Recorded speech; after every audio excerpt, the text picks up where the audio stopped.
Hey, Jeremy. Hey, how's it going? Mhm. How's you hanging in there after the torturous week? You all right? Yeah, I don't feel very good. I'm probably gonna make this as short as I can so I can go home. I was sick all weekend on top of everything else. So Okay. Yeah, you don't look very good. well, I thanks. mean, I just came in you today to get. you you look fine. You don't sound very good. Sorry. Yeah, I just came in to get things caught up so I could go home. So, Okay. but I did have that lady referred four people to me.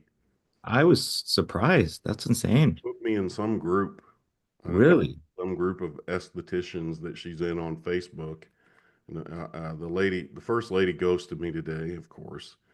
The second lady I spoke to for a long time, I just went through the discovery call with her, and her phone died while we were talking. So, or Let's the talk Zoom let's call. talk about the first lady really quick. I don't want to skip past it. What do you mean by she ghosted? Like you had a text with her, you had a discovery call with her, and then she ghosted.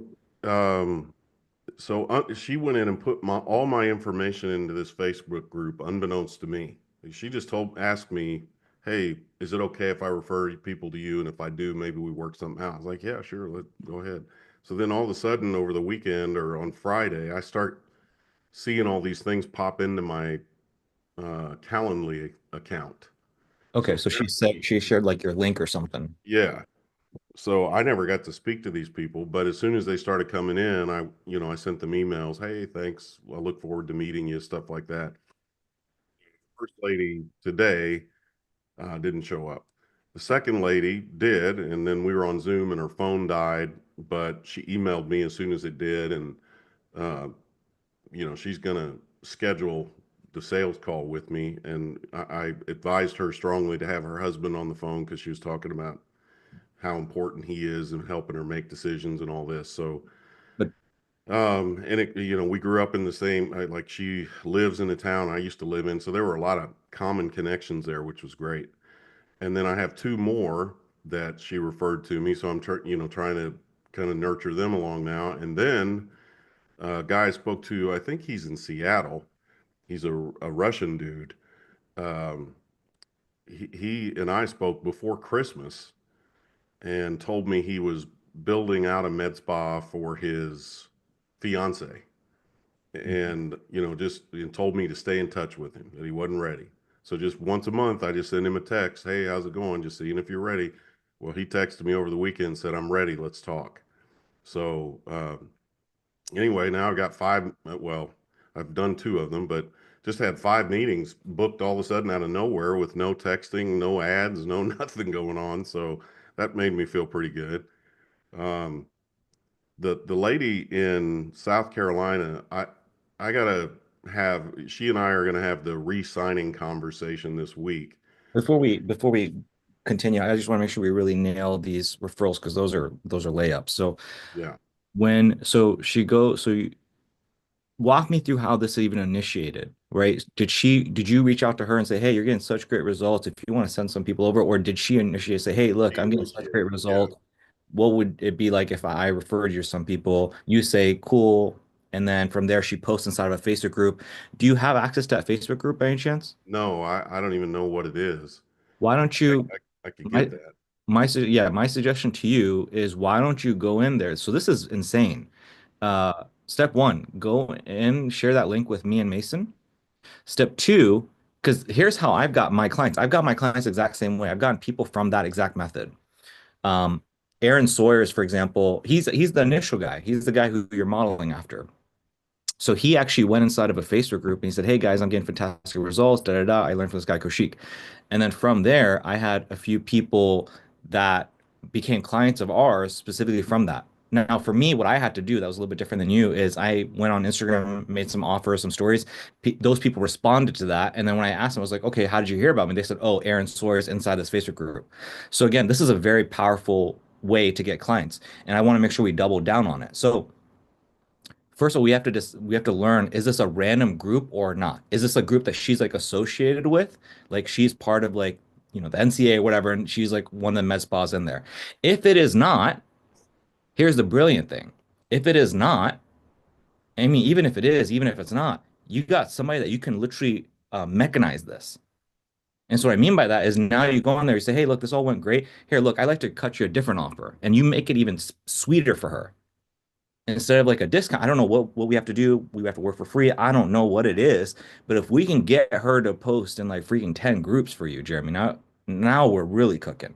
Yeah. So that's something I want to deliberately do, but we have to stay on top of this in terms of like figure out like what's going to work and all being very deliberate in your actions right now. That's why I'm like really delving. It's like it's not like we're so what I'm trying to do is I'm trying to figure out the exact mechanism you're using right now to have that great conversation. So you're telling me for the very first one that dropped off, like what are you doing? It sounds like you're just emailing them, you're not texting them. Yeah, I've got no information from them except their email and the date they scheduled Can on you change that in calendar. your calendar? Huh? Can you change that in your calendar where we get the Yeah, phone? I went in and changed it, so now I've got phone numbers. Okay, Because good. previously it was just, nobody used it. And I'd forgotten I had, she must have, here's the thing is she had to have gone to my website and found the link. I hadn't even given her that. Yeah, I So think I'm guessing she went to did she go to maybe your Cinematic Visions yeah, videography website? that's That's where it's at. It's yeah. on my main website. I don't even know if I'd ever given her my website. She just must have So researched who I am and so what we also need to do is so another thing you need to write down is we need to have a conversation with her and be like and find out what that is because she may have either given your Calendly link or she may have given like your page where people go to. Now, if she's given your page, well, guess what we should do? Pop quiz. What do you think we should do? given my page, my If she either gave your Calendly link or she like gave a link to like cinematicvisions.com slash whatever oh where yeah, if she didn't, if all she did was my website, then I should probably build something on there, so that a med spa goes there and sees it. So I just, while you were chatting there, I sent her a message to see if I could chat with her yep. about the group she referred me in, and just said something like, I wonder if it might, because the lady I spoke to today said that she doesn't know this woman. She's in Wichita. The other lady's in South Carolina. She said, I just saw the post and there were tons of people talking in there on that post. Oh wow. And so that's what I just asked her. I wonder if it might be helpful for me to respond to the people who So are in yeah, that post. let's figure that out. And you might, this is super important. Like all these details are really important. Another thing we should do is again, we have to first figure out is it a Calendly, is it a link? If it's a link to a specific thing, she should not be driving traffic to Cinematic Vision. She should be driving traffic to your other domain, which is the MedSpa. And what we need to do is we need to ensure that we have some kind of an event or something installed on there so that you can start retargeting those people. We have to have a specific funnel specifically for organic traffic and we can retarget those people with ads. We can get after those people again. So the moment that they land on the page, boom, you have them in a flywheel. So get the group, find out if she's just sending out the calendar link or website, and then build in the event on the new whatever Yeah. I give her to refer out. I mean, I would assume, I mean, if you use the exact same domain, exact same funnel, the pixel will already be involved in there. Um, So, I mean, I don't know about actually, like, I mean, when I said events, I was really just talking about Pixel. I use extra words. Yeah, I mean, maybe you put like a view content on that page or something like that, a view content or a specific event so that we can retarget those people. But honestly, if you just do website re visitors, it'll retarget them, honestly. okay. Um, Main thing is like, I just want to be very deliberate about this. I want to re-engineer this over and over again. Yeah, And again, obviously having the page set up in a way, I feel like having your calendar, I don't know what the best thing would be other than I don't know if it's like having a bunch of testimonials splattered on there. I feel like if you lead with that whole marketing of we'll do this in 30 days or you don't pay, I feel like that could turn people off. I think having maybe something a little bit more nonchalant, maybe something that looks more like a website instead of looking like a funnel, look like a website, but even it looks like a website from the outside looking in, but it's actually disguised like a funnel where there's literally nothing to do other than book a call with you. So right, there's maybe like all these tabs and stuff at the top that makes it look like a website but really every call to action leads to like booking a call with you. right. Maybe there's even pop-ups that get them to take action, book a call with you. So like we're being very aggressive about that. So again, it just depends on what she's done. Um, and then I think you probably already have an idea of like the moment somebody opts in, you're probably going to start like now that you got the phone number, we're going to start texting and stuff like that so that we don't lose them. Um, yeah, I think just that and then just keep me posted in terms of what's happening in terms of Yeah, like here's what's happening with this person that person this way if there's something I see I can let you know oh this is golden. Let's re-engineer this. But yeah, I'll stop rambling. I feel like those are kind of the important things. I do think she would consider being a partner with me. Just let me just pull back up here on Slack because I was telling her I think I told you on Friday that she made $2,500 on 3 appointments she got from me all on Friday. Have you So interviewed her? Have you gotten a yeah, testimonial? I've got a testimonial video from her. It's fantastic. Um, so I said, I'm really proud of how you've taken to this. Maybe I should, and I just put this as a joke. Maybe I should hire you to consult with some of the other clients I have so they can figure it out too. Some do very well, some do okay. Others fade away because they don't want to reach out to the leads or they just get tired of it. You've been like a dream client with the results you're getting. We'll figure out a way forward and keep making that money. And I didn't expect her to respond to anything. I thought maybe a check mark or something. What did she say?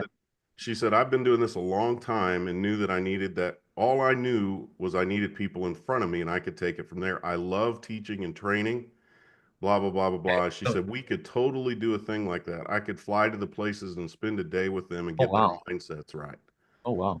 So I So don't know how, she said it's not rocket science, it's certain steps that have to happen at every appointment. And a lot of people don't do them because of fear or they prejudge people on what they think their bank account's like. She said, and then she told me where she was going. She does have a friend who's doing all of her phone calls for her, but she trained her friend. And so I told her, I agree with everything you said, getting leads, all that, that's one thing, but the nurturing is what this whole thing boils down to.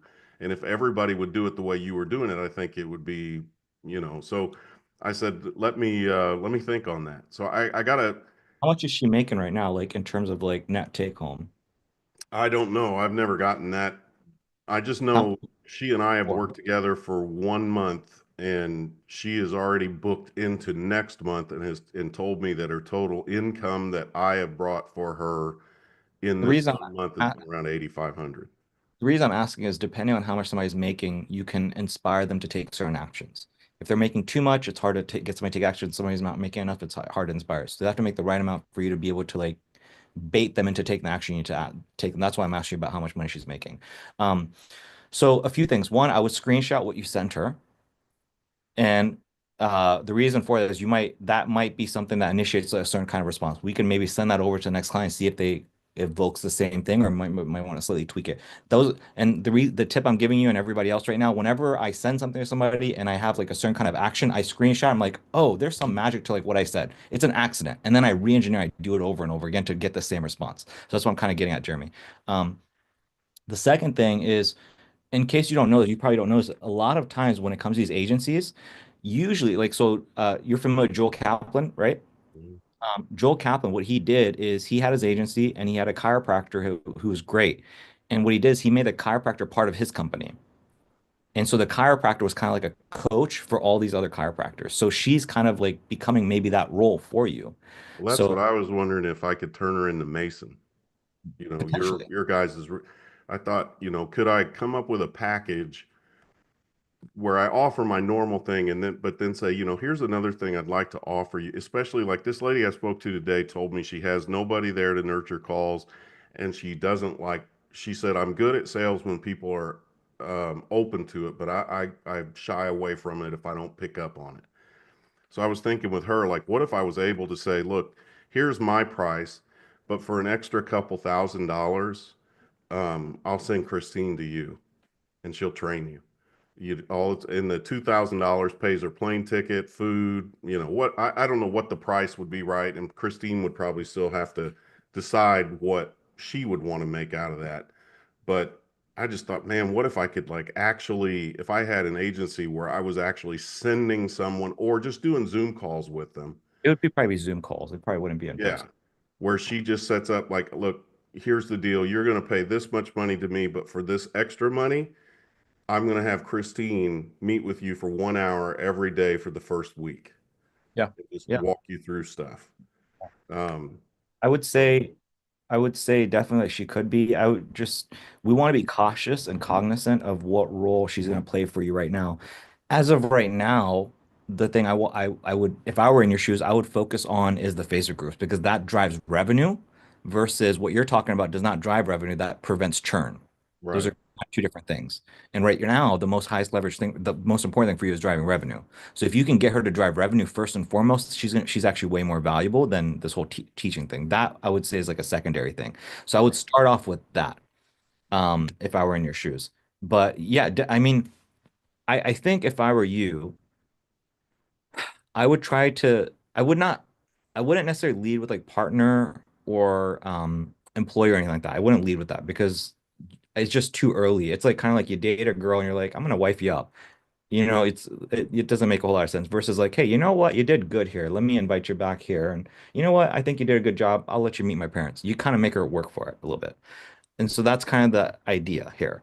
Um, um, and I think it's important that whenever you throw something out there, she's got to want to do it and she's got to be incentivized. So I think the starting with the Facebook groups and making her offers there is a good starting place. And then from there, eventually graduating her to saying, "Hey, look, I'd like to actually pay you to do this thing." So I wouldn't bring that up right now. I would actually. So here's how here's an ideal case. You talk to her, she gets you more information. You said, "You know what? That works so well. Why don't we try it again?" And I'll give you another 100, $200 off for every person. And we might even get to a place where I can do this completely free for you. What are your thoughts about it? She says, yeah. So you post another group. Like, oh my God, this is working so well. Post another group. We'll call her Bethany. Bethany, we're getting to a place where we're darn near doing this for free for you. What would you be opposed to the idea of me actually paying you for some stuff? And then now you're transitioning more into that role. So that's I think how I would play it if I were you. Okay. Yeah, she's been she's been pretty amazing. I just I don't know if it's because of where she is, her background, or her personality, or all three of those things. I don't know, but it's pretty amazing. So um, I'm I'm anxious to talk to her again and just kind of have the re-up conversation because she'll be the first person I've had that conversation with, Okay. and see how that goes. And I'm going to try to, like we talked about last week, come up with, look, I told you if you gave me the first month, you could have this, but I also have this if you'd like to try, just extend it out a little bit more than 2 months. So, yeah, so that, and then I had the one guy, like I said, the guy, I think he's from Russia, who I spoke to right after Christmas, and he's ready to go. So he and I are going to talk about getting him. So I'm hopeful that this week I might end up with a sale or two, even without having had run ads for the last month or couple weeks. And then I got to get my ads going again.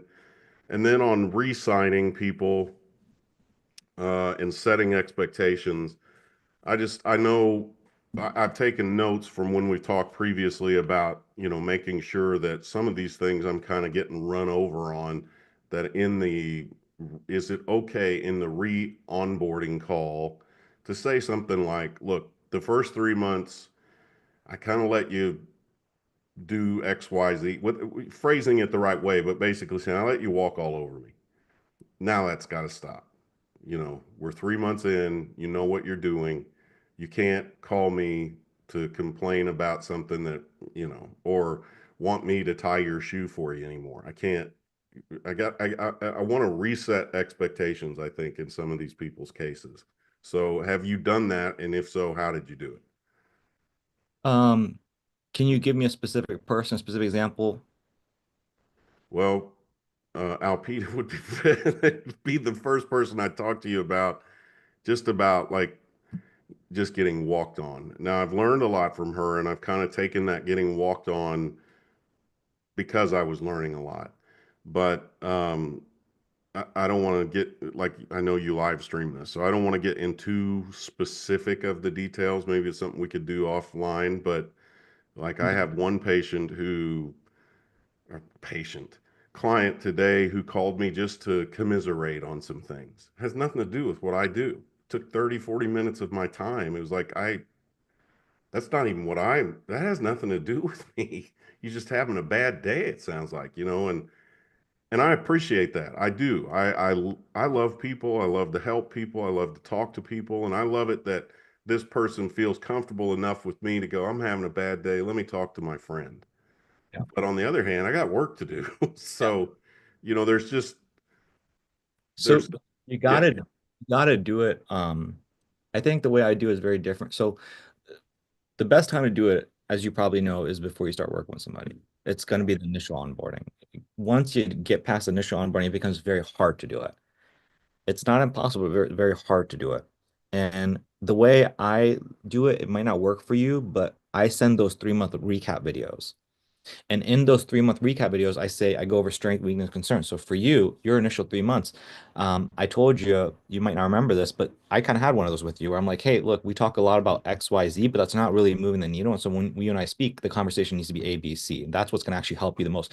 But I'm not framing in a way of like me, me, me. It's like this is how it's going to benefit you.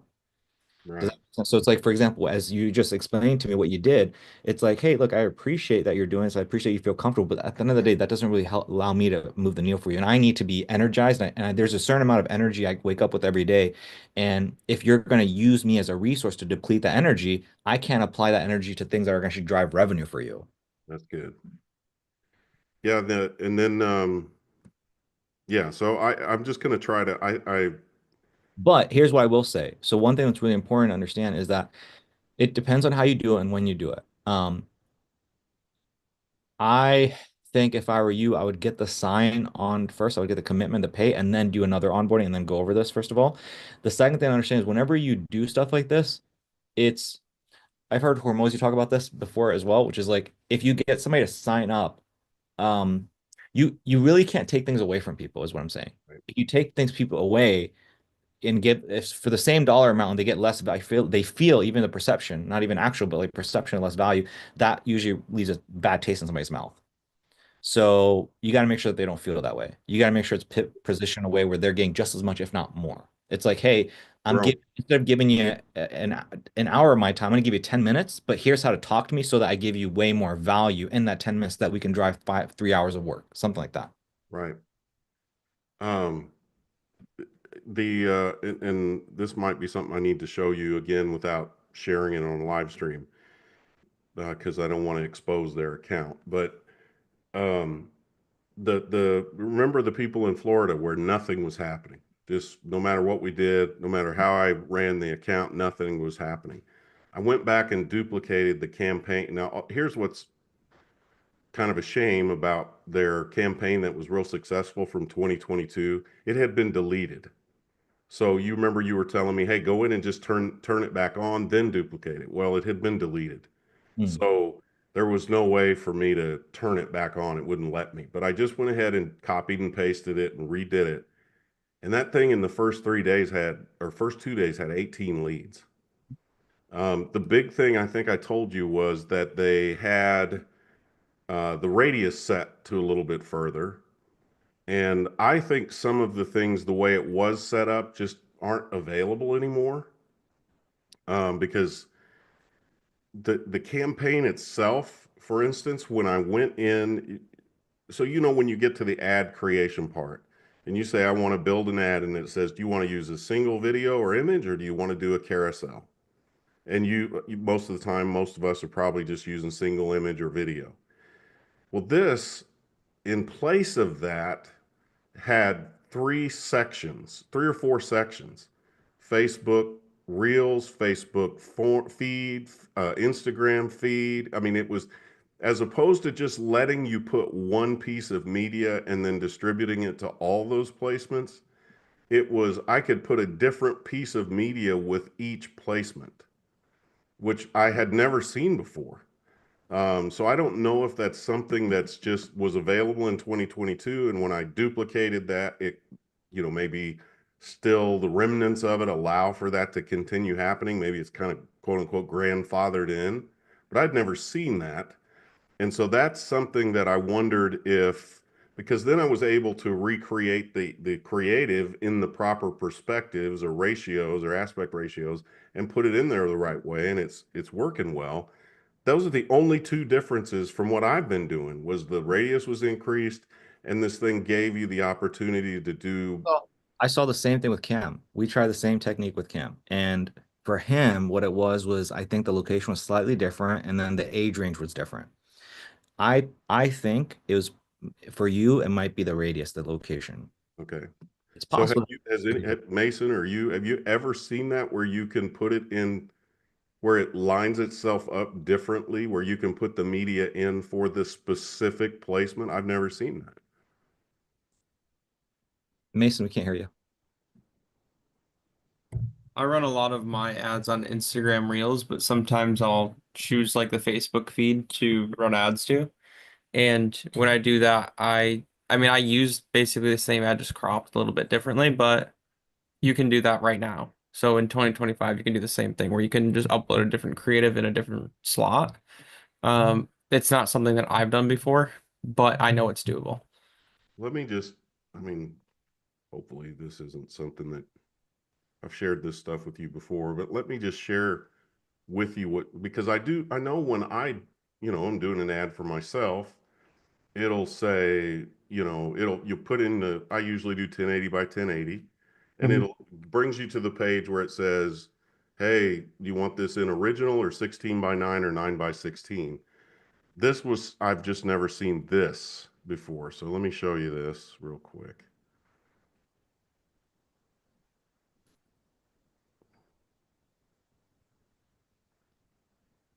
Okay, can you see this okay? Yeah. Yeah. Uh, Here, see this? Hmm. I've never seen that before, where I could edit each placement on its own. Yeah, I've never seen that. Huh. So is that selective placement to edit? Is that always there? It's not always there for everybody. My account's a little bit different the way that it works, but the way that mine works is there's like a little pen on each and every single one of my ad creatives. Then I just click the pen and then I can crop based on where I'm actually showing it. Yeah, But like, yeah, I've seen all of this before.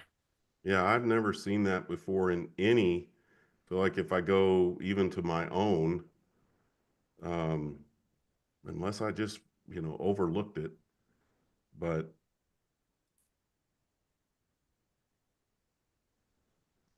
it gives you the four. This is ad set. So yeah, I I I don't see where I can. I guess is this it right here? Yeah. Yeah, so you So click that's where on it says mobile feed, and then you can crop change. Well, you'd have to. Where are you running this ad to? I'm Is not this running it at all right now, but this would have just been.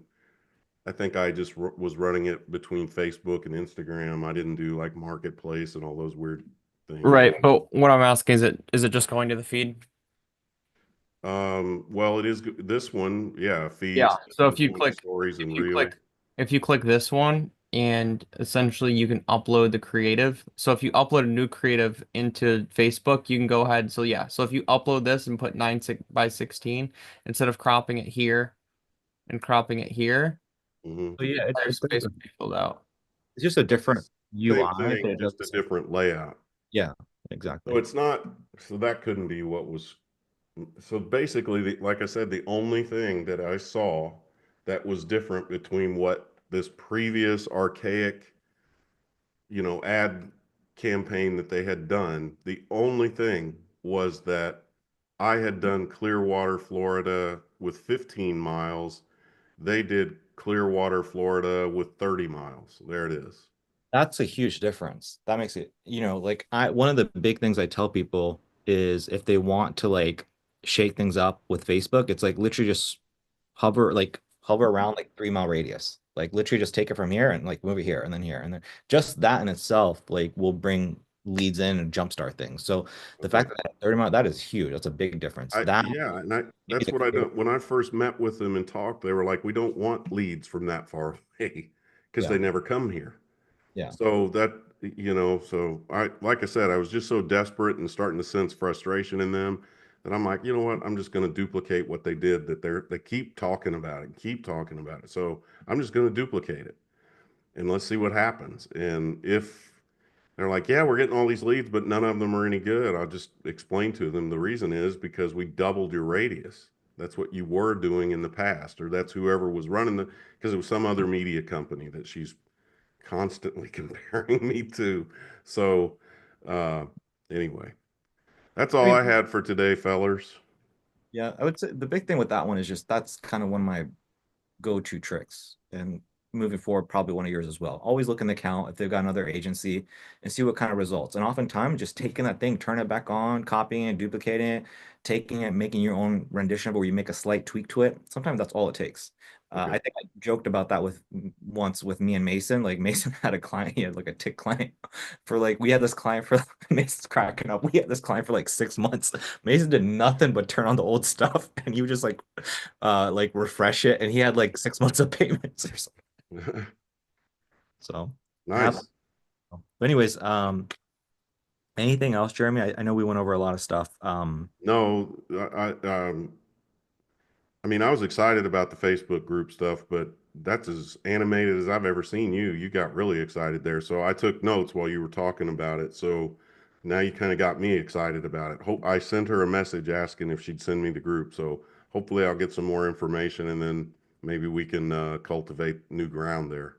Yep, absolutely. Keep us posted. In terms of ads, are you what's going on in terms of ads? Getting I hadn't turned mine back on. I planned on doing it this week because last week was just kind of nutty. And if I turned them on and there was any results whatsoever, I wouldn't have been able to handle them. yeah. So this week they're going back on, and I'm gonna, as soon as I can get my voice back to normal, I'm gonna start recording some new ones. Like you were talking, I've got all the notes about recording some while I'm walking, just different scenery, doing things like that. So, um, yeah. I was considering sharing this. I literally just watched this today. I thought this was great.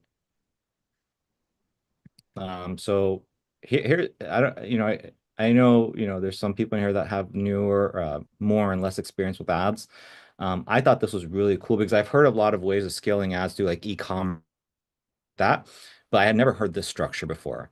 And what's really cool, so basically here's what he does. Is he has one campaign here and he has one campaign here. These are both ABO campaigns, and he has two campaigns here that are CBO campaigns. In terms of it's a proven audience, so whether that's open or look like whatever, placements are all, and he has 10% goes here into these two campaigns. And the only difference between these two campaigns is one's for images and one's for videos. I've never heard that before.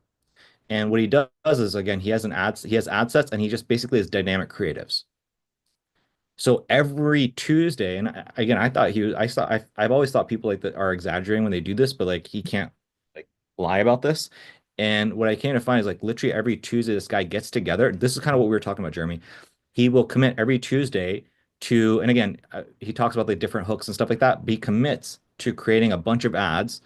And there's like 30, 40 variations of ads that come in here. So it's like they're testing out 30, 40 ads a week. 10% of the budget goes here. And then the winners just go into these campaigns, which is a CBO campaign, $1,000 a day. Um, and it's just the winning performing ad. So again, I would encourage you to give this a shot, give this a watch. And it's something that we can all test out. This is the first time I've heard it, but it makes a lot of sense. I know the difference between what he's doing and what I've heard is I've never heard people break it up into photos versus videos, but apparently that makes a big difference. So wait, after he finds a winning ad from the top 10% testing, he takes that and then moves it down into the other campaign. So he leaves it on first of all, right? So so and by it's dynamic creative, right? So if a dynamic creative is performing, he keeps it on, and then everything else he shuts down, and then he basically takes that Frankenstein version and puts in here. Yes. So So let's say I just want to make sure I have this right. So let's say in one of the top campaigns, essentially he has three ads that are running in one campaign, and one is obviously doing the best, right? So he takes that one out of that dynamic campaign, keeps it on up at the top, tries to beat it with other ads while he's testing it, but then what he does is he brings it down to a different campaign and then spends all of the money there and then just repeats. yes. Got it. Okay. When you say dynamic image, can you explain what you mean there by that?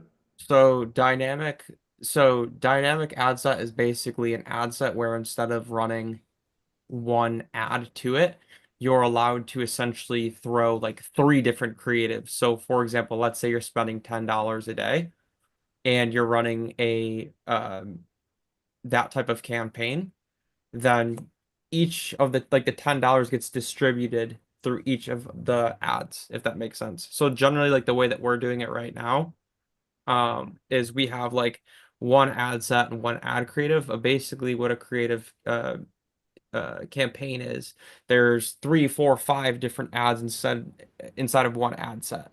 Right. Does that make sense? So essentially, he's just testing multiple ads all at once, as opposed to creating, let's say, if he's testing five creatives, it's within one ad set, as opposed to five different ad sets with five different creatives inside them. It just does one campaign, one ad set, five ads.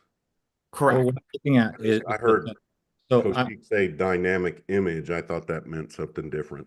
so you got a campaign here. This is one campaign. You've got ad set one, you've got ad set two, you've got ad set three. Each of them have one dynamic creative ad.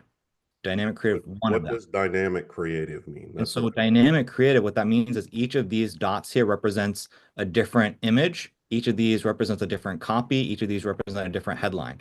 And so we have three hot copies. We have three creatives, whatever. And so it mixes and matches them. So if we have three, three, three, three, six, nine, that's nine ads here.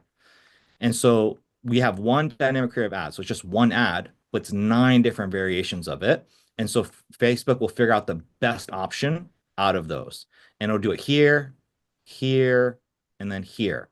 It's like Google ads. Like when you go do the Google ads, you do a campaign, you do what's called an ad group, which is the ad set.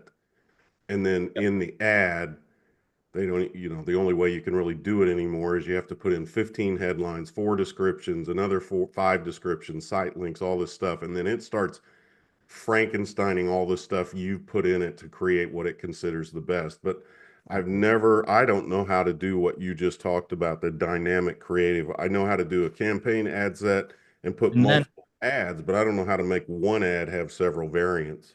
really quick before this leaves my screen. Yeah. So basically you have this, and then what happens is, let's say this is like the winner, right?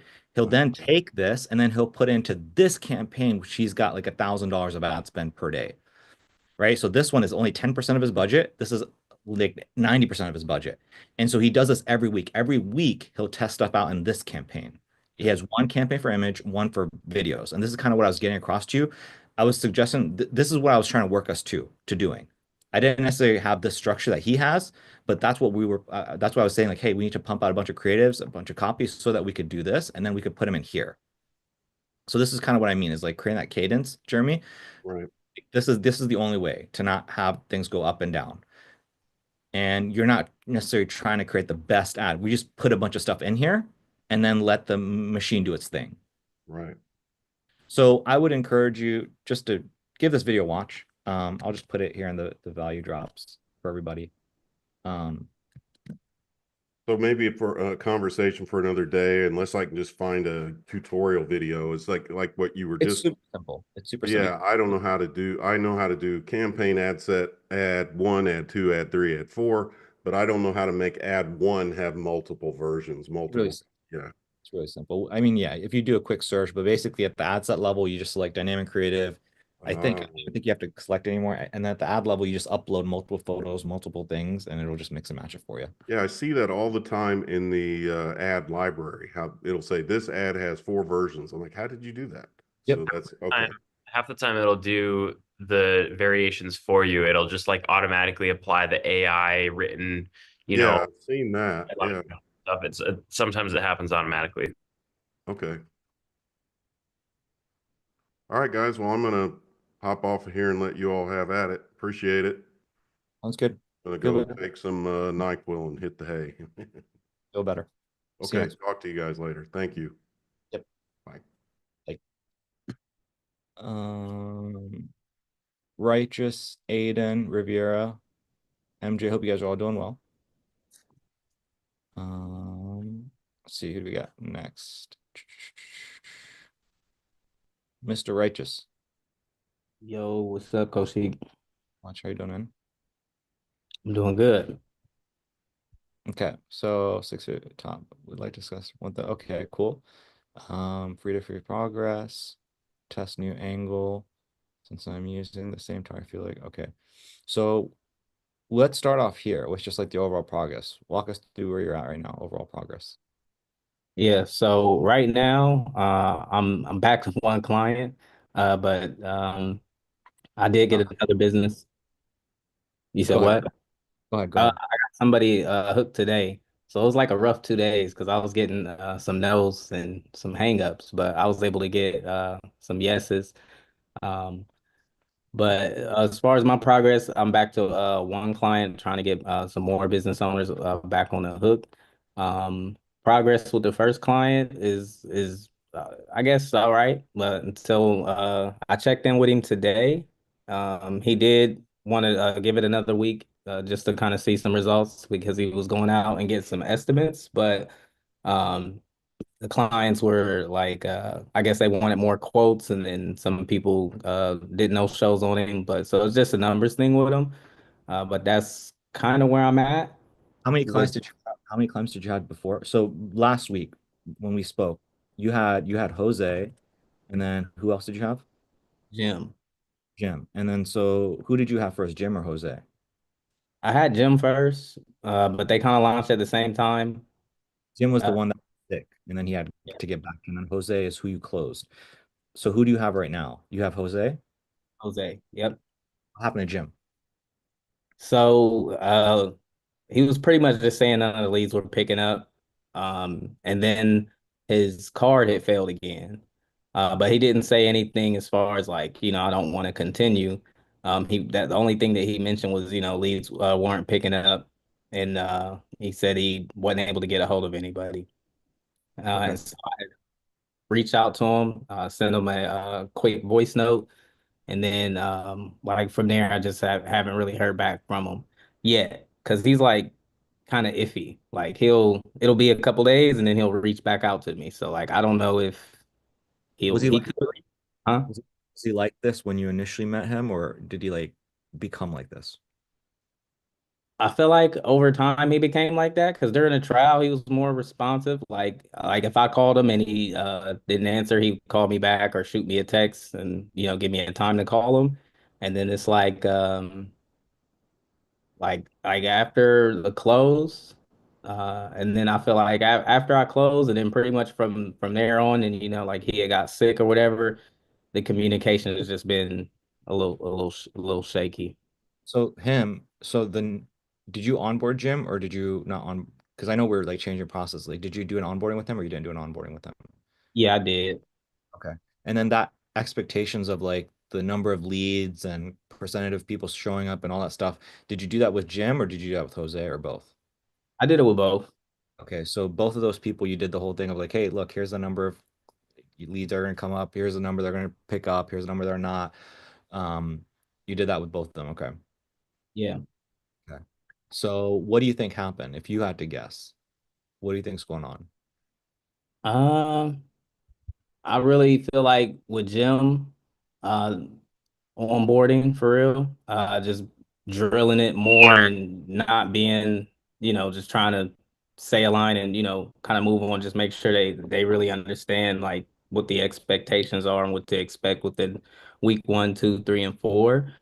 Um, and I didn't know anything like about the launch date and like that SOP. So now I'll be implementing that on the onboarding process as well, so that people know, hey, this is gonna be the launch date, this is what'll happen, and things like that. But I really feel like the main thing was just onboarding. Didn't drill expectations properly. Okay. So you feel like you did a better job with Jose versus Jim? Yeah, yeah. What would you rank on a scale 1 to 10 for Jim versus Jose? I would say Jose will be about 8, and Jim was, like a 5. And the reason why is because like I get more of a like Jose will talk like, but Jim is just like, okay, yeah, I get it. That's cool, man. I'm ready to go type. But Jose will like explain like, okay, yeah, that makes sense. Or and then he'll kind of go into detail like, yeah, I don't got a problem with that. He Mhm. just communicates better than Jim. Okay. Jose was cool. Gotcha. And what we're doing, by the way, and this is normal, is like we're like I don't know if I did explain this to Aman, I didn't explain this to you, and I guess I'll explain this to everybody right now. Is like whenever I build something, I'm not necessarily looking for no's, I'm not necessarily looking for like negativity, but negativity and bad things is what inspires the things that come to my mind. Like the negativity is what leads to the genius things. And so whenever somebody does something that I'm like, oh, I don't like that behavior, what happens is I get in my head and I sit there and I think for hours on my walks and whatever. And I'm like, okay, what could I have said and done to prevent that from happening?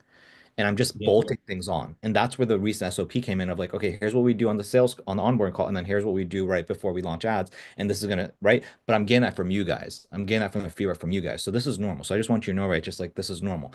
When I asked you a question of like what's on a scale of 1 to 10, I expected this to be lower than this, and I expect the next one to be better than this one. And that's just gonna keep happening until we're like at a place where like, dude, we got this. All the conversations are sounding pretty much the same, but we're not quite there yet. So I just bring that up just so you know it's not, this is normal. The process that we're going through is still normal. Um, Oh, okay. yeah, it's completely normal. It's completely fine. Like you will have, and I guess the other reason I want to bring this up is like you'll have people that just have different temperaments. Like Jim has a different temperament than Jose. This guy is not as talkative as this guy. But just because somebody is not as talkative does not mean the onboarding changes. So what I mean by that is like somebody like I'll have an onboarding with somebody I'm like that's not as talkative. I'm like explain something. I'm like, does that make sense? They say, yeah. You want me to move on? Yeah. Okay, versus somebody like maybe Jose is like, does that make sense? And then somebody will just, they're just a fucking talker. And I sit back, I let them talk. It doesn't mean that this onboarding is better than this one or vice versa. It just means one is shorter than the other, but they both understand it, they both get it. And so I just wanted to bring that up as well. Just this person being a talker, this is important for you to understand, right? Just this person being a talker does not make it, the onboarding should be just as good for both of them. One might be shorter than the other one, but it doesn't necessarily make it better or worse. Okay. So it's That on makes you. Yeah, it's on you. It's not how talkative they are. It's on you. The better, the more they comprehend what you're saying and they follow your directions, the better the onboarding is. So it's really a you thing. It's really a me thing to ensure that we make the best onboarding possible. So I just want to make sure that you understand that. And again, we're going to get better and better and better and better. Anyways, continue. um yeah, hold on, let me see. Yeah. But that's currently where I'm at right now, in my progress. So I'm just back down to one client and just looking to get more. But I did want to talk about like the like doing 1,000 for the trial versus the weekly as well. Yeah. I'm guessing the reason you're wanting to do this is because of people dropping off in the conversation we had 2 weeks ago. I'm guessing we were like, "Yep, Kushik, I'm seeing it. It's this is the issue. The issue is we got to increase the get have people have more skin in the game." Yeah. Yeah, that's what I'm thinking. Because it's like if we can get them like to get them to commit for that month, if we just do a trial and have them close right then and there, then we got them. It's like for sure we can get them some results within that month, but it's a little tough when you put yourself in the weekly time frame because now it's like oh shit, I gotta get them a lead, But if you got a little bit more like a month, you got a little bit more time. Less of a budget for sure, but more time to really make something happen for them. Yeah. Like this was my gut feeling like 2 weeks ago. So I would say, yeah, let's do it. My only concern, and I guess I mean it should be common sense, is the more you charge, the more the conversion rate drops. So it's really a thing of you guys being able to convert that. Um, I can make some slight tweaks to the script.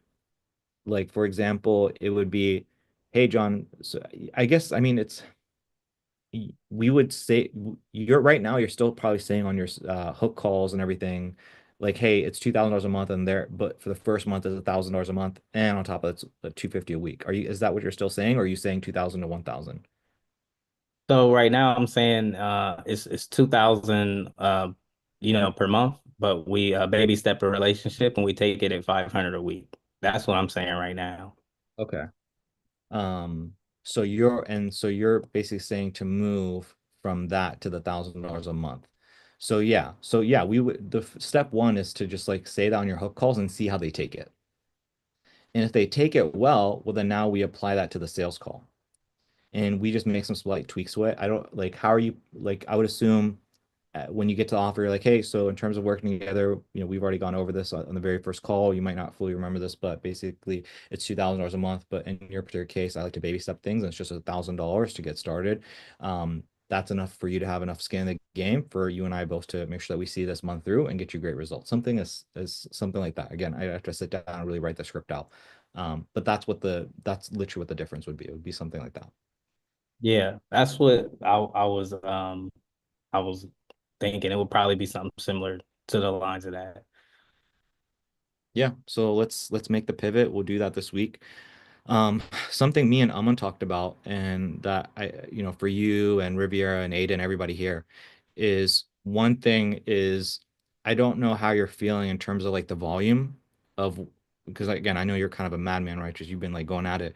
But I know it can be a little bit fatiguing. And so what me and Aman are talking about now is we'll see how we'll see how it does, but we're talking about having somebody else do the hook calls and do the initial leads and everything, and then basically Aman just does the sales calls Mm, because I know that's probably a little bit like mentally draining energy and like it's pretty draining because you do the trial, you do all this stuff, and then you get to the very end and they may or may not close, and you're like, ah, I gotta do this all over again if they don't close.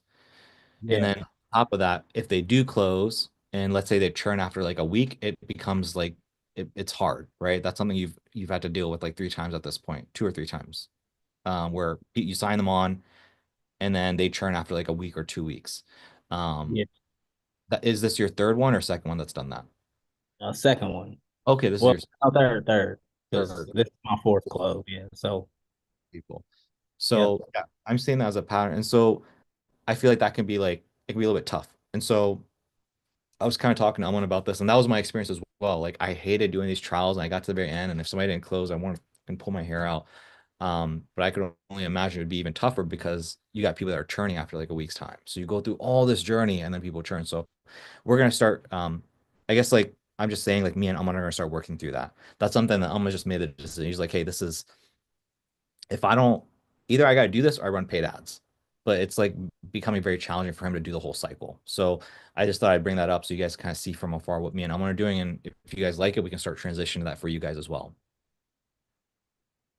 No, that sounds pretty promising because it is a lot that you have to juggle. Um, you got that, and then on top of you got to still test ads too. So it's like it is a lot to juggle. Yeah. Um, in terms of volume, like because it is easy to get the business owners, but like it's not like it's hundreds and thousands of them. Like it might be like maybe 2,000. Well, like because I did a search, I could be wrong though. It was like maybe like 13 to 1,500 painting contractors, but I was probably like way off. But my list is getting to like let me see. No, there's definitely more than 1,300 painters for sure. Yeah, There's because I'm like, that's just Google. I'm like, that's not Yelp. Like, I mean, I might just need I think Drew had a method of lead scraping, but I got to go back and see what like site he was using because I think there's among that too. yeah, there no, there's tens of thousands of painters for sure, bro. Okay, yeah. Yeah. So I'm like, yo, this is getting a little tough. I'm like, yo, I'm about to just switch locations. Yeah. Oh, yeah. I mean, you're still in like one location, bro. So like are Yeah, you still in Memphis, Tennessee, or yeah, I'm just in one. So like I could do like Nashville just to test and see what it's like. when you say But it's tough, what do you mean? Like it's getting tough in terms of getting the business owner, it's tough in terms of like running ads and getting them leads. Which part's tough? um I would say hooking them. Like it's starting to get a little tougher to hook just because it's like, all right, some numbers I've already texted, so I just probably got to keep going through and uh uh calling the ones that have texted back, even if it's like a, day one, day two, day three type of thing. But I'm still getting through the list. So Yeah. um I wouldn't stress about that at all. Like, I mean, there's so many fish in the sea, bro. Like, if it's a, I think it's kind of like, you take a piece of lemon or orange at the very beginning, it's really easy to squeeze it. And at the very like towards the tail end, it becomes harder. But like if you really wanted to squeeze, you could squeeze it even more. So maybe that's kind of the area that you're getting to. But then again, we're just going to grab another lemon peel, um, here in a little bit. So I wouldn't stress about that if I were you. Does that make sense? Yeah, The issue is not that. The issue is like the churn thing. Once we figure out the churn thing, like we'll be chilling. yeah, I think if you were to do 1,000 a month, I think that would make it less like churn and burn. I think they would like they're invested for, all 4 weeks kind of a thing. It gives you a little bit more time to like dial it in if for whatever reason it's not dialed in at first. But I think that like I try to like set long-term expectations with my clients. Like this is a several months long ordeal. Like and obviously like or I do that because it's like set low expectations, but then like over deliver, under promise, over deliver. And so it's like, oh, they're like, oh, dang, I was expecting this to take months, but we're already getting this many leads in the first like 2 or 3 weeks instead of the first 2 or 3 months. That's freaking awesome, kind of a thing. But I don't know. I think the $1,000 would help with that long-term Yeah, relationship. 100%. Yeah, were you on the I don't yeah, this was not this past week, the week before we were kind of sitting down and we were kind of like looking at every single case and that's what we ultimately came to is like the factor that's influencing the churn is most likely just that. So there's just not enough time and like they just don't have the proper expectations. They're probably not used to Facebook ads. They're probably not used to like it's just being a volume game and all that good stuff. And so just forcing it, forcing, which is like, because right now it's like, oh, I only pay 250 a week, so they can just bounce. Versus we say 1,000, what's going to happen in their mind is like, hey, I paid 1,000, I'm going to get my money's worth. Like they're not going to just bounce, they're not just going to quit. And so what's going to happen, the byproduct of that is they will win, which will sell them on wanting to continue. So yeah, it's just a matter of saying the right things to get them to convert over, which I think will be fine. At this point, right? Just your close rate is 4 out of 5. So I would assume you're going to be able to be just fine just getting them to do $1,000. Um, yeah. so spoke about this. Um, what since I'm using the same I feel like my assets would compete each other. Should I try different targeting for each ad set? Um, So, go go ahead. ahead. No, go ahead. Oh, Say what. yeah, what you had showed me what Ravi is doing, that kind of like, you know, helps out, as far as what I was talking about here. Is cause like all my assets is like pretty much just duplicates. I just changed the name like for a client or something like that. But like it's weird. Like I feel like they literally compete together. One to get a lead, another one to get a lead, and then the next one to get a lead. But it's like I don't know. It's kind of weird. Or sometimes it'll be one will get three, and then the other two, nothing. So I'm like, I don't know. Should I like switch up? So are they in the same, is it the same campaign and the same location for both the clients? Yeah, Okay, so you have one campaign for both Jim and Jose and the exact same campaign? yeah, same campaign. I just got one campaign, and then like the ad sets, I just duplicate them. Okay. And they're literally the exact same ad set because like one is in one location, the other is in, I mean, so they're both the exact same location. So it's like you got Jose and Jim, they're both in Columbus, Ohio, the exact same ad set, exact same ad, exact same everything. Yeah. And I was like, maybe I should like on one, instead of doing a 25-mile radius, just do like a pin drop location, or like move one over a little bit or something, just so that it's I- not kind of this. It's a little Glad you different. No, I'm glad you brought this up because this brings up a bigger concern. So this is on me for not maybe catching this sooner. So what you want to have, bro, is you want to have so we do need to move the location then. So if we assume this is like Ohio, and let's say Jim is Columbus, Ohio here, Now what you need to do is you need to find somebody in Cleveland, Ohio. You can't have two people in this location, bro. So if Oh, you got Jim and Jose here, you can't do that. So it's like once you got Jim, now you gotta say, okay, Jim is Jim. I gotta take care of it. Now let me go to Cleveland, Ohio. Let me find somebody there. oh, You gotta have okay. one person per location. You can't have multiple people in location. So yeah, they will compete and stuff like that. Yeah, so I had a hook ad set that was in the same location and two clients. So I was like, and one day, like, I got 9 leads. I was like, holy shit, it's like, I don't know, it was working. Then the next day, nothing. So I'm like, what? And then it was like that for 2 days. So I had just duplicated them to kind of see, but I did lose one client. So it's like, Now I'm you're back. So no, that Aiden, helped. Sure. Aiden, I got a really quick question for you that me and Rachel, let's say you got a campaign and then you got two ad sets, right? And let's say the exact same targeting, exact same audience and everything.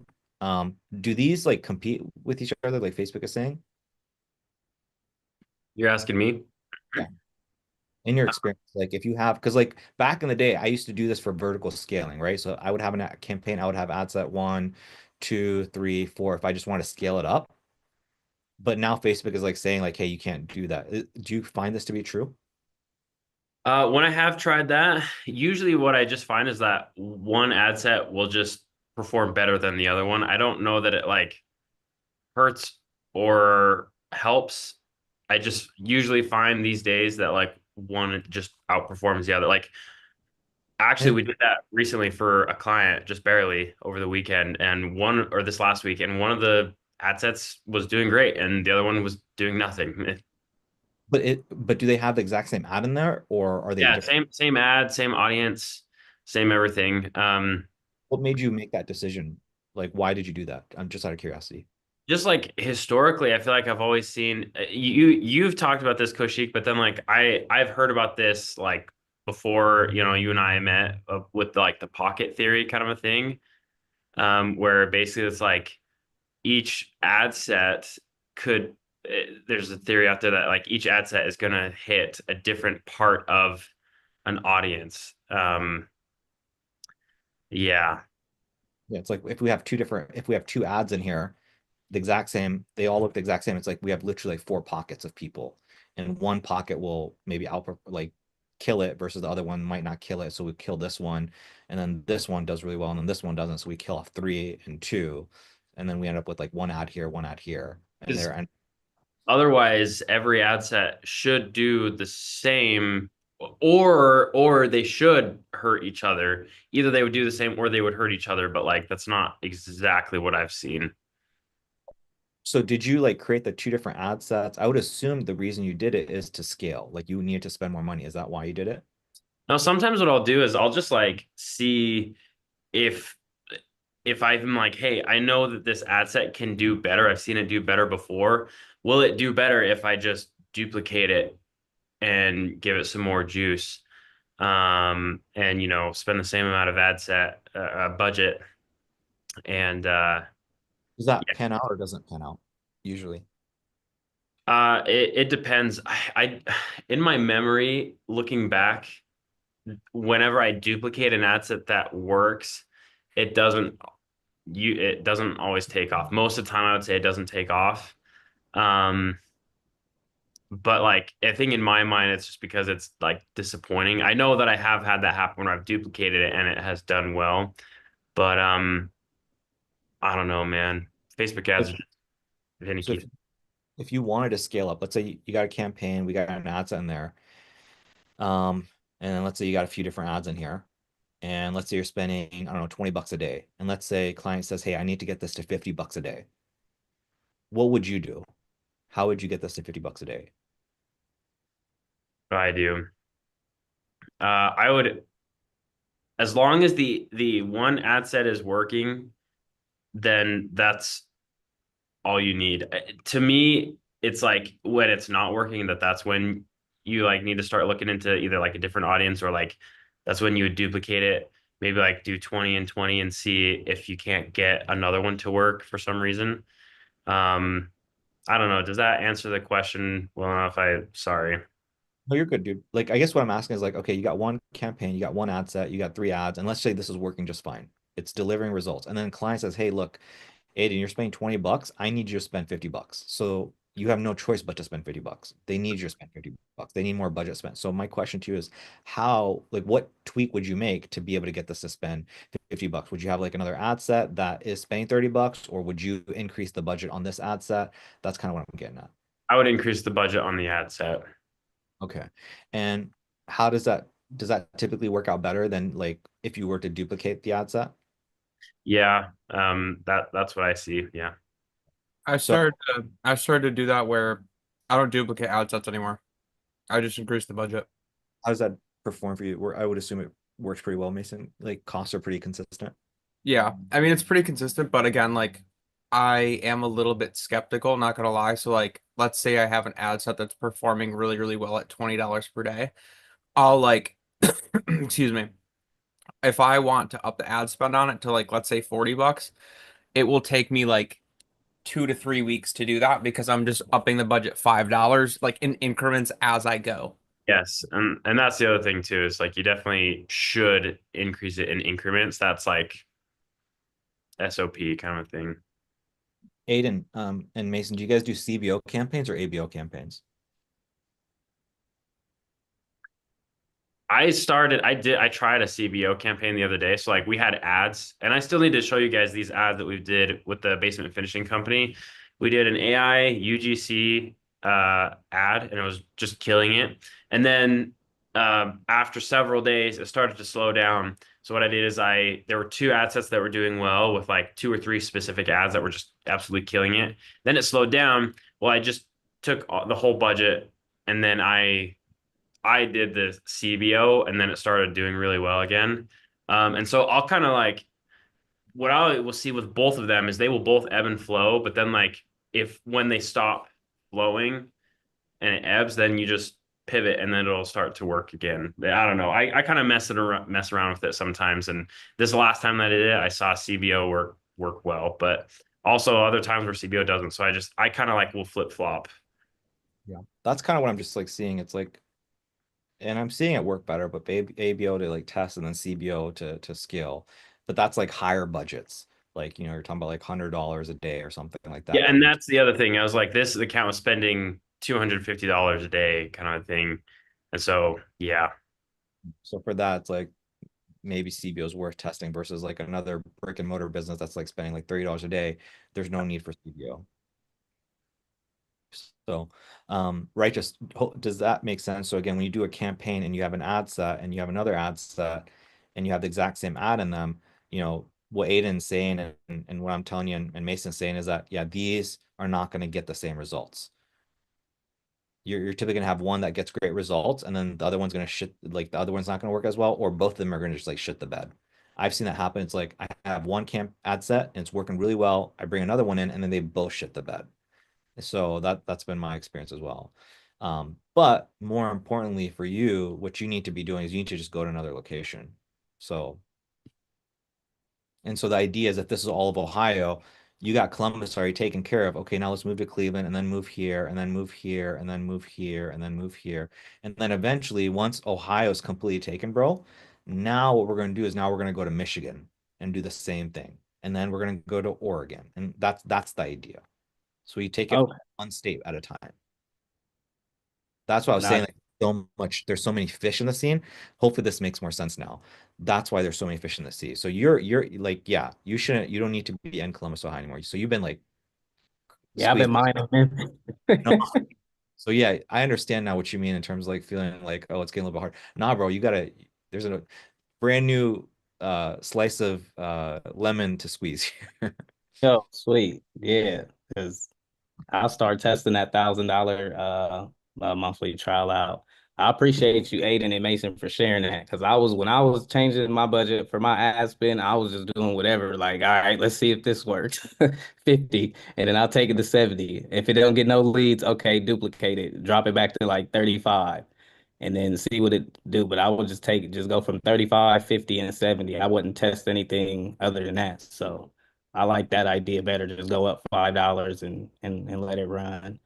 Uh, but Yeah. Yeah. Okay. So, does this answer this question, bro? Since I'm yeah, so we're good here. Yes, yes, 1,000%.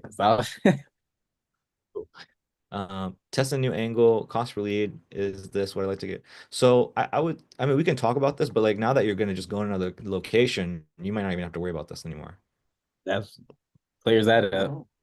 So, Okay. because it's like that's just what the cost is. It was funny because Jose and Jim's KPIs were pretty close. Jim's might have been higher, like 25, but Jose's is probably like 23 bucks a lead. So Yeah. that, that's just what the cost is, unless you do a different strategy. Yeah. So next plan for you, bro, is just like again, if I were you, I would go up market a little bit or down market, literally like 30-mile radius, bro. Like you're just increasing by like 30 miles. Like go 30 miles north, 30 miles south, 30 mile whatever. Pick your location and then restart the process. That's it. That's literally it. And we're gonna saturate the entire state. So the tweak that we make for you this week is shifting to another market and then starting $1,000.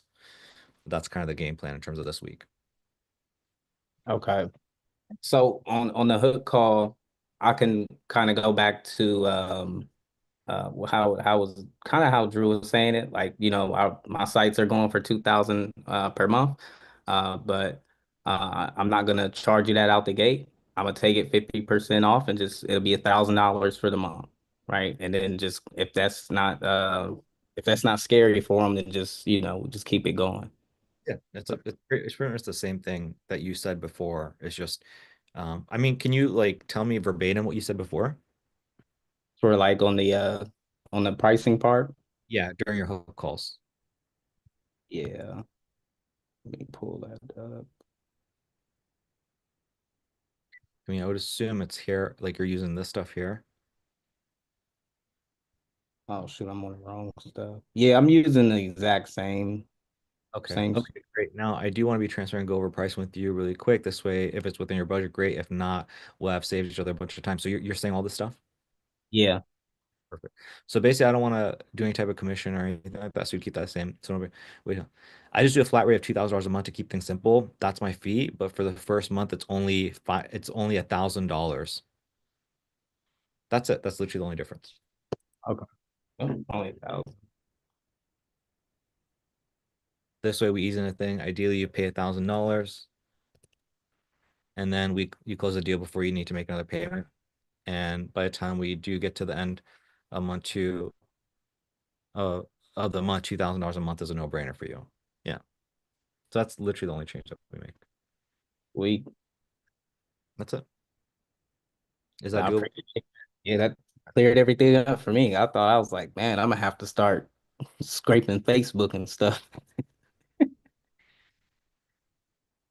And then 2000 after. That's it. And then I don't want to change up too many variables, but let's assume that things work out really well, that we're able to keep these people on, reduce churn. One tweak I might make is I might try to bring this up subconsciously on each of the calls, the warm handoff one, two, three, so that by the time they get to the sales call, they're not like really surprised or anything like that. Might want to play around with that. Not right now. I'm just kind of talking out loud here. Okay. Because the idea, I mean, one of the whole purposes of this is like if you say this to them, they're gonna kind of know the price. So by the time they get to a sales call, it shouldn't really be a surprise. You already kind of went over price at the very beginning. Um, so anyways, I'm rambling. What else you got for us, Righteous? I think that's pretty much it. We cleared everything up for me. How are you doing overall? I'm hanging in there. Well, actually, I'm a lot better now that I got this game plan. I thought things was I'm like, man, I don't know. It was just looking a little scary, that's all. Which part? Uh The lack of business owners was look like you that's what said was it was the lack of it was the thought of like, oh, there's only so many business owners in Memphis, Tennessee. That was the part that was scary to you. that part because I was like, oh shoot, one people I was getting some hangups. Some people just weren't the right fit. They were already at capacity. Like one dude was like, I did 1 million last year. I do remodeling and all this other stuff. So like he doesn't really need painting business, but I'm feeling a lot much better today because I did get a hook and this dude he seems more promising and he's a little it seems like he's more hungry. So Um, So it's basically like, hey, I'm getting to the bottom of the barrel, like you said, like the quality of leads is not at like the very like they were a few weeks ago. And that's totally understandable. That's the same that's gonna happen even if you ran Facebook ads, for example. Whenever you run Facebook ads, you get some really good people eventually at first, and then at the end of the year of running that campaign, the quality of traffic drops. So that's kind of what you're experiencing in a location. So the moment you move from Columbus to, for example, Cleveland, now all of a sudden the fish should be really good. Those business owners, you should have some hot and heavy people there. So that's pretty normal. Like this is pretty much what's going to happen. Every location you go into, it's going to be hot and heavy at the very beginning. And then once you've depleted it, you're going to get less and less good quality traffic. And then you're going to move to another location, another location, another location. That's kind of ideal. Um, I guess like what's been the most challenging part for you? If you had to kind of talk about this past week, like what's the most challenging part? Maybe this past week or just like in general, what do you feel like is the most challenging part? um, that's a good question. Because this honestly, all of it's challenging because it's like a new territory for me. Um, but I would say the most challenging part would just be this since this the past week I felt like that's when it's starting to like kind of start slowing up would just be get talking to business. I feel like I've been talking to more leads is coming in than business owners, and then some of them just not getting back to me. So like that part was real challenging. So I was Mm. like, you just got to keep hooking. But now, I'm like, I already got two clients in this area, so it's like, once I move to another area, all that stuff goes away. And then now that I know, close one client in the next area, then move on, because then all Yeah. the leads literally go directly to them, and it'll be much easier to keep a client, is for sure, especially in that area, because you got one person, so they'll just get all the leads. Right. What else has been challenging aside from that? What else? I would say that was pretty much everything so far. Okay. That was pretty much challenging. The ads were a little challenging as well, like, but it just comes with experience, and then just hearing Aiden and you and Mason chop it up about the dynamic creatives and uh, about keeping the raising the budget and stuff like that. That helps out tremendously too, because I was struggling with that area. I probably should have said something in the group like, yeah, what should I do when it comes to like, raising the budget or lowering the budget? Like, is there do's and don'ts I should be worried about? Like, because I don't want to keep touching the asset, and if it, breaks or something like that, like I wouldn't know a thing. So unless all I see is bleeds coming in is working.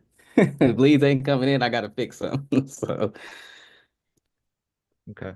Um, So if I'm hearing you correctly, it was hooking the business owner, like just getting the right person to speak with you. The cost of leads that you were generating for the business owner were starting to maybe go up, or um what do you mean by the ads? it was kind of weird with the ads. It was going up like one day it could be good, one day it could be bad. So like Consistent. that, and I just figured I'm like, that's just gonna happen. I have to test more, so I'm not gonna say, it's the ads fault. I just have to test more. I haven't really been in the trenches with the testing yet. I'm still using the same creative since I first started. So essentially, when I'm asked that question of like what's been challenging for you, the reason I asked that question is I'm just trying to get an idea of just like the overall business model is like how efficient is this, the good, the Uh, bad. That's kind of ultimately what I was getting at.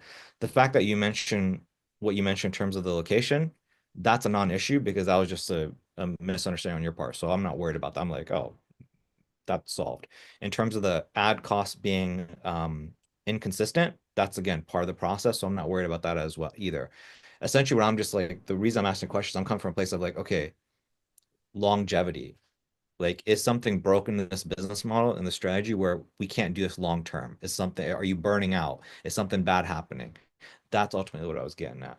Oh, okay. In that case, no, I do see this as something that can be long term. Just even, the calls, like even if I don't hook somebody, like it's still like, the fact that they picked up the call, it lets me know that, I mean, this stuff works.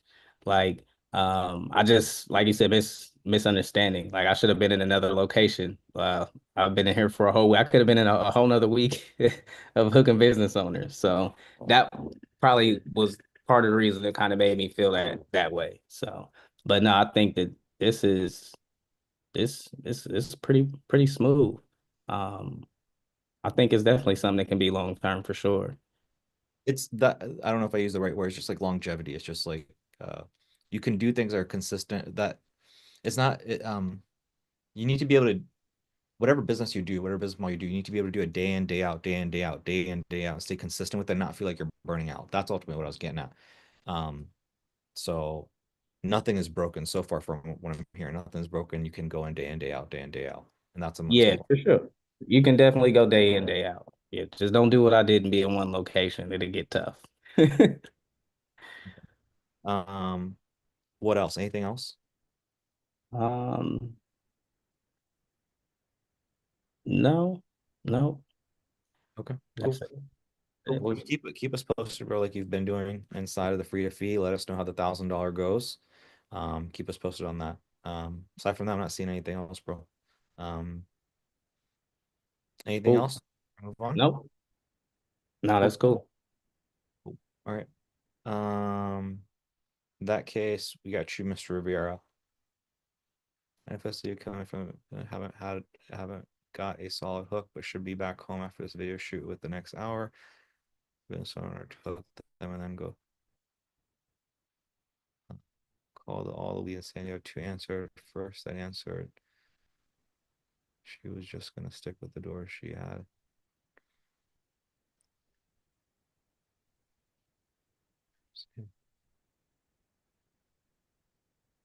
Okay. So I guess like what's going on, Riviera? It sounds to me like you got one person you've hooked, and then you're just trying to like kind of work them and do them, not really focus on hooking other people or doing anything else, just kind of working this business owner for the time being. Yeah. Just because it is a new location, I did get an influx of leads. But I don't want to be in a situation like Orange County where I hooked probably a little too many business owners and ended up not being able to produce leads. So, but he seems very like able to take on the calls and he understands like, I'm using your new script, so I feel like I was able to seed a lot of more expectations versus my last script that didn't really have as much of those parameters. So, um, and he seemed well good for it. His energy was good. He's like a 66-year-old guy. He's been in the game long enough, so I feel like he has some infrastructure, but he's at the same time still hungry, which is a good When combo to me because I've noticed if they're too young, they're kind of broke, and then, but if they're like older, sometimes they're like, I don't need these leads. But he's like older, has it together, but at the same time, he's still hungry. So what I felt like I like that. what happened to the older guy, the other guy that you had like Diego or something or like whatever happened? Dewey, yeah, Dewey. Yeah, I mean, sorry.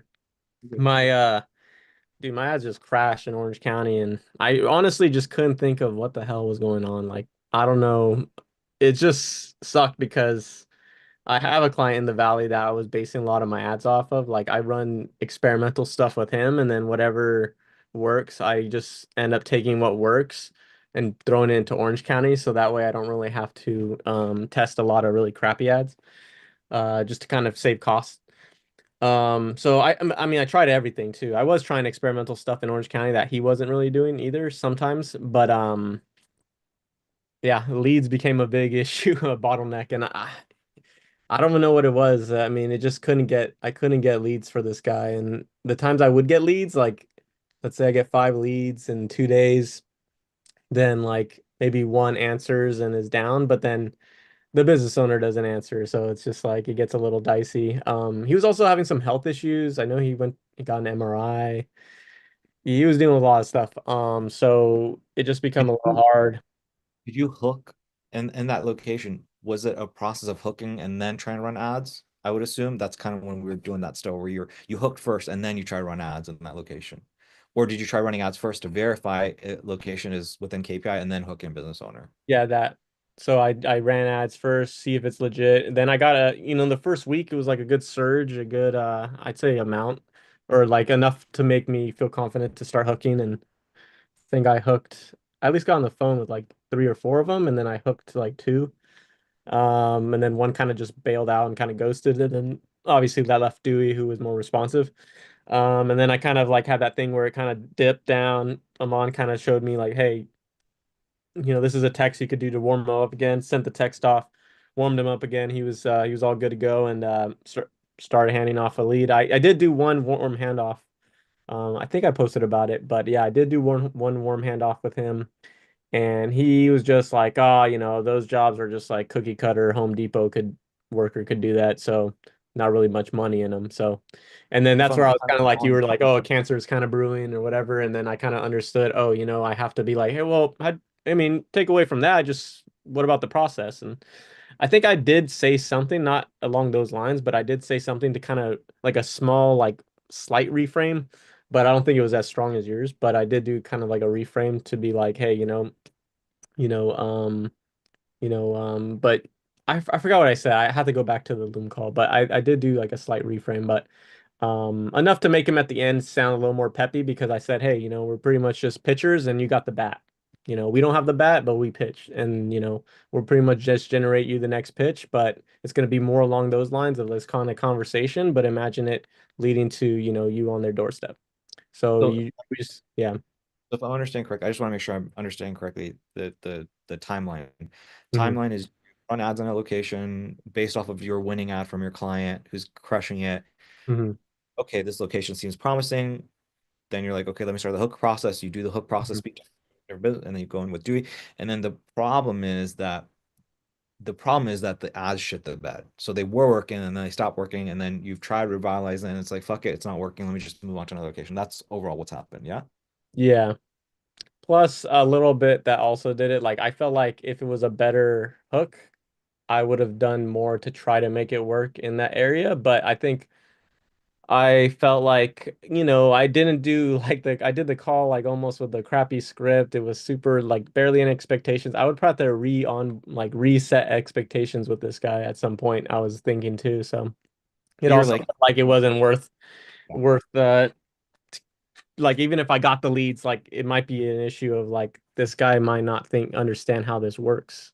right. So it's He like, kind of came in through a weird place. Remember, thought yeah, I thought he yeah. was somebody else. So, So it's like, so the other idea, so it's like the ads crap the bed, and it's like, look, I could maybe revive them, mhm. but I don't even know if I want to spend the money to try to revive them because I probably didn't do the hook the best way. So let me just fucking start Mhm. from scratch. Another Yeah, location. yeah, that's Okay. exactly, yeah. Okay. So how are the ads doing in San Diego? Are you saying the Mhm. ads are working? So I guess what I'm trying to get at is like, is the bottleneck in the previous place, the bottleneck was the ads. So right now, is the bottleneck the ads or it's not the ads? Like, are your ads within KPI? I understand these two leads maybe weren't the best leads, but are the ads within Mhm. KPI?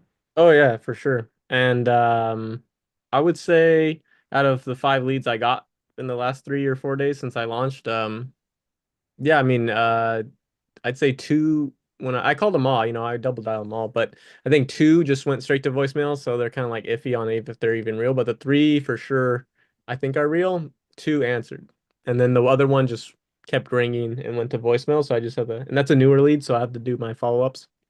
But How much are you how much are you spending per lead? just $20 a day, just because I want to do a small like test, just to kind of see KPI on how it reacts to kind of the other winning ads. And then now I'm thinking about obviously now that it's getting like $12 a lead. Okay, I'm that thinking was about my question. My question was, what was your cost per lead? I oh, want you okay.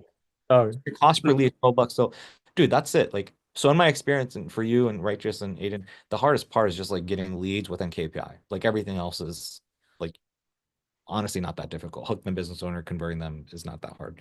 So, um, yeah, that's all I mean, that's all I really care mhm, about, to be honest. So everything sounds healthy then. It's just a matter of just again working the business owner, taking because I know this is like the first person that you'll probably do a whole rep with, taking them all the way from the handoff to the second, third, and mhm, then that's what I want to see for you. I want to see you make your way through the entire cycle, pitch your offer, mhm, kind of see what happens from there. So yeah, I'm not too worried about this stuff. I mean, it's not important. I'll be honest with you. This is cannon fodder. It doesn't really matter. It is if they pick up, great. If not, fuck it, move on. You're spending $12 a lead. It's not that serious. What's most important is the most important thing is like you working the business owner. And that's what I care about. That's what I don't really care about this stuff. I care about you interacting with the business owner and how that's going. That's what's going to mhm. move the needle for you the most. So Yeah. anyways, if there's anything you want me to know, like by all means go for it. I just thought I should let you know, like this stuff isn't super important in the big scheme of things.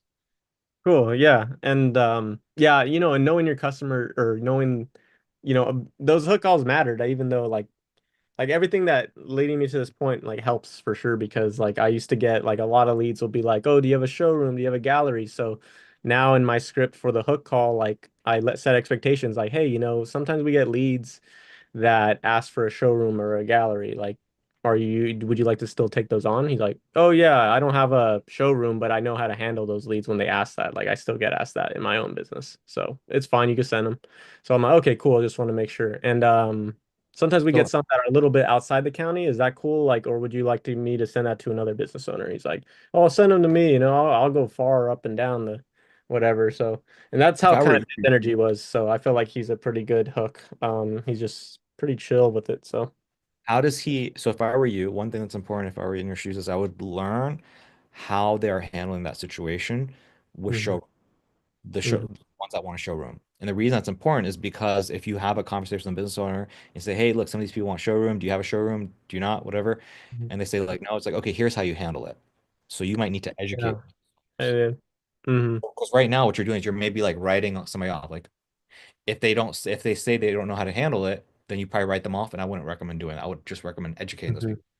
hmm I think he kind of gave me a quick little like thing he does. He just basically says, and he's just telling me like paraphrasing it probably, but he just told me like he basically says, "Oh, well, I could come to your house and I could kind of showcase you like what we have and how it would fit into like you know the current scheme you have going on." And going to your house allows me to kind of also see what you guys like what would fit with and then I can kind of show you.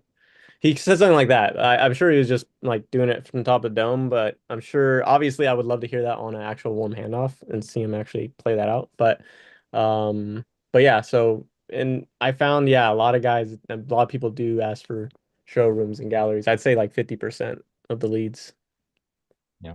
But So so yeah, it is important they know how to talk to them. But if I can set expectations like, hey, sometimes we get these leads that da da da this, that ask this, would you be okay if I sent them? And then they say yes, then I feel like, well, at least like I'm not throwing it on them and they can't tell me, oh, that was a shitty lead, because it's like, hey, I well, set expectations. the question I would ask is, hey, if somebody were to ask you about a showroom, how would you handle that? Okay, that's actually a way better of saying it for sure. So, You know, and yeah, then if they answer you correctly, well, then just move on. If they don't answer you correctly, then you say, okay, that was a good response. Can I tell you what I need you to say though? And then from there, they'll say, yeah, sure. And then you can tell them exactly what to say. And I think what that's also going to do, it's going to build authority in you. right. Yeah. So that'll build authority in you, trust in you, and that'll just ultimately help you with the ability to close the deal, have a higher chance of closing the deal if they see you as an authoritative figure. So that's what I would do if I were in your shoes. For sure. Cool. Yeah, I just want to keep these leads coming. So, I mean, it's just the before and after pick that kind of generally works overall with window and door. Just couldn't really do it just didn't really work in OC County, but in San Diego County, I know there's older homes there too. I know there's older communities, very old communities in San Diego, so maybe that's helping, but I just have a fat like 15, 20 mile radius through the county, so but yeah, so far so good. Good. Yeah. I wish there was more to update, but it's just like it's been kind of stale lately, and I just recently got back on the horse, so I just feel like this week you'll definitely hear a lot more from me. Good. No, it's all good news. Main thing is when I hear leads are cheap, everything else is easy. So we're good there.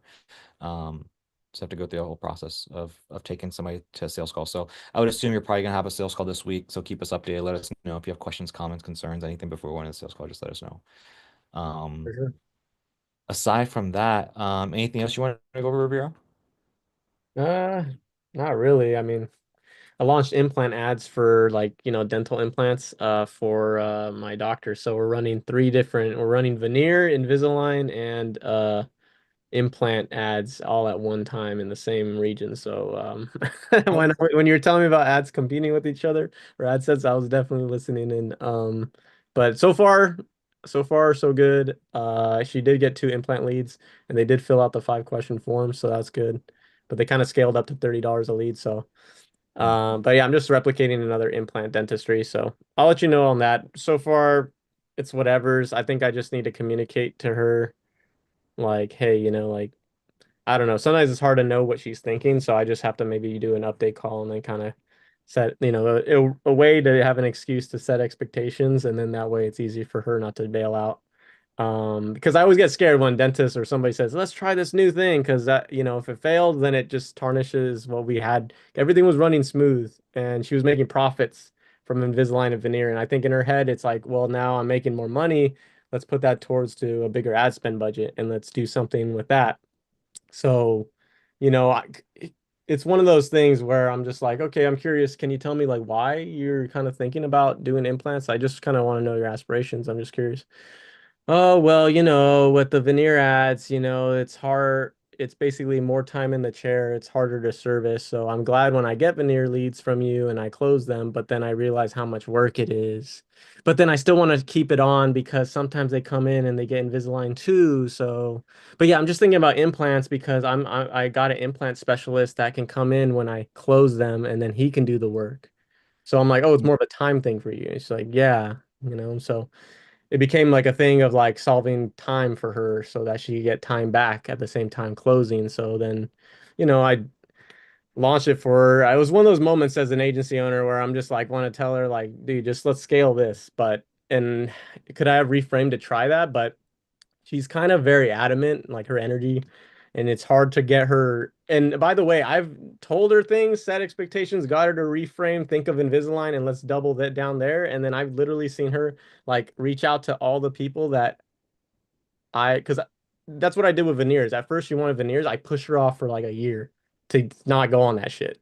And dude, during all that time, she was like hitting up all these agency owners. Do you do veneers? Do you do veneers? Do you? So I can imagine like, listen, even if I Jedi mind trick her to get off implants from her mind, she is going to go to other agency owners and be like, do you do implants? Do you do implants?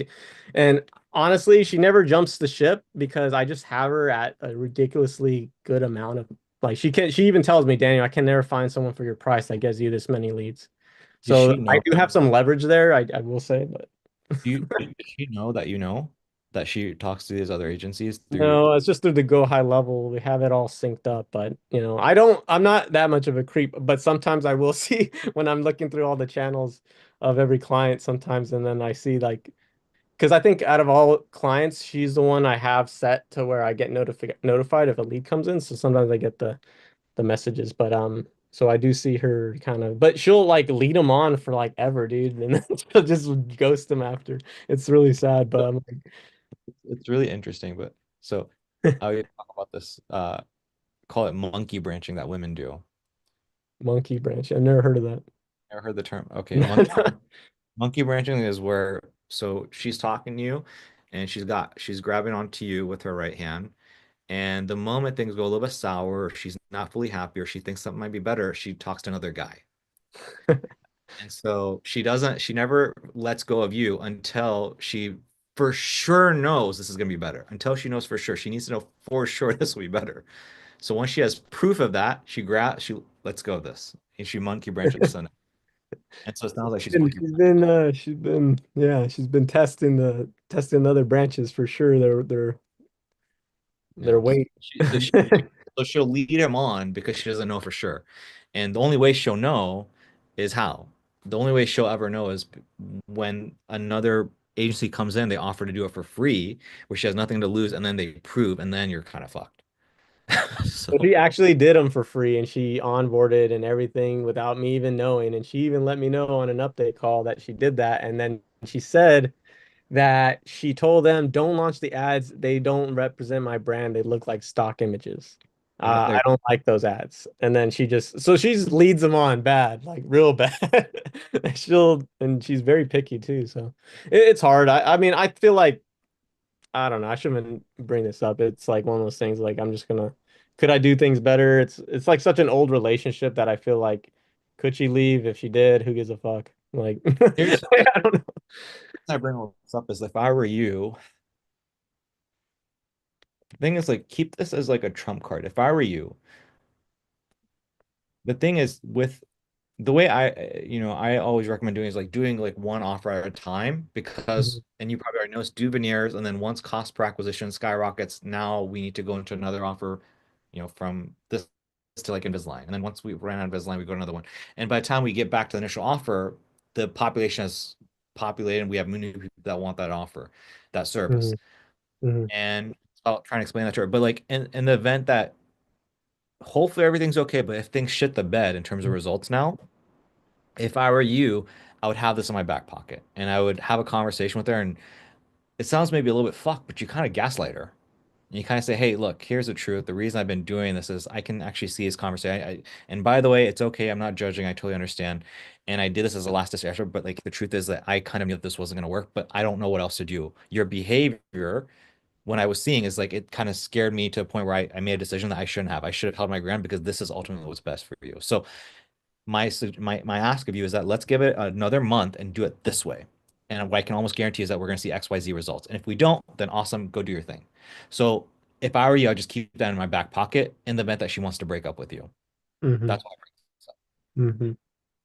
Okay. Yeah. So no need to say anything right now, but like it Mhm. so the only reason to bring this up is if results start shit the bed and then she starts getting pissed. If not, you don't never need to use this. Mhm. Yeah. Um, so anyways, Yeah. I know we went a little bit off tangent there, but anything else you had for us, Rivera? No, that's it. I know well, you know that one that I closed for 5K, like verbally, soft close, whatever. Like they emailed me a pretty warm message saying, "Hey, Dr. Potts is still thinking about whatever, like running, rocking with you, but we still want to have this last meeting with our agency. They're going to give us KPIs, and this was on Friday, so they said this last Friday. KPI day will be that day, and we're going to kind of because we want to have a conversation with them, and also, what is your launch date time? Because we don't want to." Be without a marketing agency for Facebook ads for Invisalign. Like we don't want a gap. So we want to know if we should continue with them up until we work with you. And basically I told them I have a fast launch date, right? I said within the week, I think. But yeah, I try to play it cool because I feel like if I'm too pushy, they're just whatever. But seemed pretty warm. But yeah, now it's Monday, so I'm like, I don't know. And it looks like they're still running those ads, so I don't even know. But they're known to push shit back, like reschedule shit, because the doctor constantly gets busy. So I don't know if they had that meeting, but I'm curious, like, if there's a way I can just like connect it over. I don't know. I almost want to say, hey, somebody's coming in at that location and inquiring, and I'm gonna potentially have a meeting with them where we would potentially close. And I don't want to. I know to give you to be courteous that we spoke first, I would love to hear your thoughts on where you're at with that before I go and speak to this doctor in your region. That's my mind going, just to kind of get them to be like, oh shit, like we need a. If I were in your shoes, I personally wouldn't do that. Mhm, And the reason for this because their behavior is they're following up with you. mhm. If they were like ghosted you or like you haven't heard something, then that might be something. But I personally just wouldn't. I'd let them Mhm. come to you. And I mean, honestly, it's like extra cash. It's not like the main thing, right? Yeah, that's how I think of it as too. It's the main thing is this, that the stuff that you're doing. Yeah, So if it comes, it comes. If it doesn't come, I wouldn't stress about it. Just for let it sure. come naturally. Yeah, yeah, You're gonna have more power, I think, as well. Like if they come to you, you're always gonna have more frame, more power than if you try to do this. You're gonna lose a little bit of power. hmm Yeah. yeah. And they're like an enterprise level dental clinic, so sometimes that's more slow moving, like than typical, like like it's a really like a medium large scale clinic for sure. And yeah, I mean it from the time I did that free whatever video for them, and like it took like 5 months, they randomly reached out to me ready to do a meeting. So I feel like it's going to be kind of similar in how they close. They might just like randomly hit me up in like 2 months and then just like be ready. So I can imagine that behavior being similar. But so I guess yeah, I'll just roll with it. Yeah. Yeah, just roll with it. I won't worry about it too much. Um, Cool. cool. Anything else, Yeah, I'm more Riviera? excited about free to fee. So I'm excited. I'm getting leads. So I just want to make sure I'm doing my due diligence and borderline harassing these leads. I know in Orange County when I finally got leads and it was dead for a bit, I would like I'd borderline harass them. I was doing like double dials, but then I'd call them like 4 times a fucking day. So, and I don't know if you do this righteous or anybody, but what I found was like sometimes they don't answer my personal cell phone number, but they come in through Go High Level. They get texted from my Go High Level saying, "Hey, thanks for opting in to this 50 whatever the Sunview Home Solutions offer, whatever." But I call them off my personal cell because I want that easiness of being able to like do a warm handoff and then the business owner to recognize my phone number. So I honestly just call them from my personal from the data I get from Go High Level. But what I found is and it's 50-50, but sometimes I'll call the lead from my personal and they won't answer the double dial even on my personal. And then in 10 minutes when I double dial on the Go High Level number, they'll answer. So then I'll try that as like a way to kind of almost like double my efforts without really even them perceiving that, oh, this guy's calling me so much a day. So there's like sometimes that can become a little annoying, but they won't even know that my personal phone was calling them, hitting them up all day. Like if I go through Go High Level and use that as a secondary, because then it's just like in their head, it's just like, and it plus, yeah, I just sometimes I notice that they'll just answer one number versus another. So I don't know if you guys do that or even just stick to just straight personal, but I know switching up, if I have another extra number at my disposal, it's been helping. Righteous, what's your process for working leads, bro? Like, Yeah. are you your Go High Levels number, and then how many times are you reaching out before you move on, or like what's kind of your process? So when it comes to like reaching out, like to leads, what I've been doing is using my cell phone. But I have started using the Go High Level number just to try to make it easier, keep messages in one place instead of just being all on my phone. Because I'm texting business owners too off my personal phone. So I'm just trying to make it a little easier to kind of keep track of. But I have called people from the Go High Level number and they didn't answer, and I call them from my cell phone and they pick up. Yeah. So kind of, I mean, you just got to keep dialing. Like I don't think, Seems like a volume thing in yeah, this it's case. just a volume thing. Like, cause somebody called me by my last name, so I'm like, what? I'm like, yeah. They were like, okay, Mr. Bridges. I'm like, hey, I didn't text with my last name, but I'm like, oh, I'm calling from my personal phone, so the caller ID probably showed up. So I'm like, okay, well, I mean, that helps because my name in the text. But so far I haven't been able to get too many people to pick up from the Go High Level number, but I haven't been. It's a numbers game. I just started using it like this week, so I'll be using it more. I see that there is a war. Like I think you can do a three-way on the Go High Level number, and I want to try it I did to see see that. how. But I haven't tested that out yet, so I might have to play around with that. But my fault. To answer your question, like my process, lead comes in, double down, send them a text, and then probably try to reach out one more time. So 3 times a day for 3 days, and then from there I'm just calling my like once a day, and I'll look at the notes and see like okay if I'm calling this person most of the time in the morning, I'll try to get them during the evening and just switch it up. But Mhm. I mean, I've had a person pick up and it was like a lead that was 3 days, so, and they were Mhm. just like, yeah, I've been seeing your calls coming through, but you called me every time I'm at work. So I'm like, okay, just, Yeah. it's just a volume thing at that point. Yeah, for sure. Dude, thanks. Yeah. Thanks, Righteous. Yep. Okay. Anything else for Vera? No, that's it for me. Yeah, thank you guys so much. I got a lot of value from this. Cool, cool. Glad. Um, Takes us to Mr. Aiden. What point have you guys seen as enough money until you switched up the locations, add funnel setter for the free to fee? I'm a little bit crazy with them. I so I'll kind of let maybe Righteous and Rivera's chime in. You kind of heard Rivera's experience where we went from one location to another.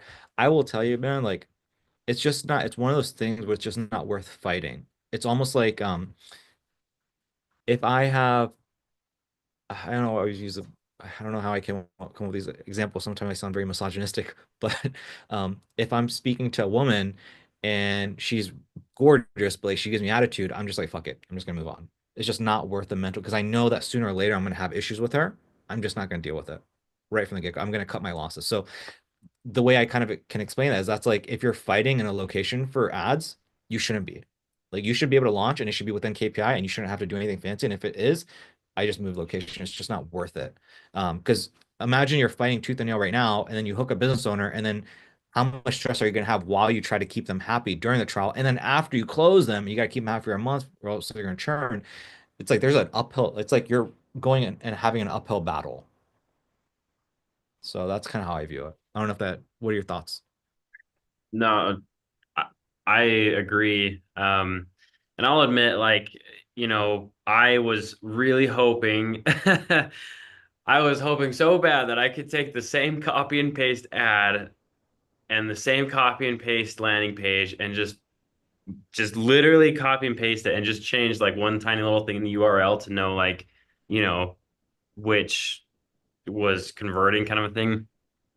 But like for example, our cabinet ads that are working are like Utah cabinet cost quiz instead of just like new cabinet cost quiz or something like that. Like there's a little bit more like of a local like and I was being lazy, I'll admit. And I feel like there's stuff that I, could do in the ad and the landing page to make it feel a little bit more local and I feel like that would when I have done that in ads before, it's like always lower the cost per lead. And so I was just crossing my fingers and just hoping it stuck, to the wall.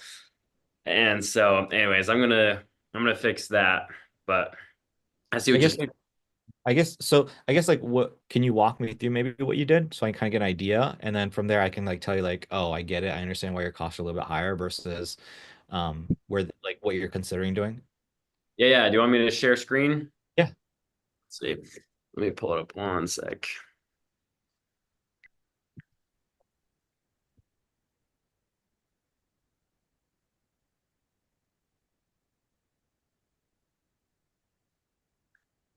Yeah, I was being lazy with it, you guys. I let it run over the weekend and it spent more than it should have. And so you're gonna see some raunchy numbers here. And so I'm like, All good. let's see.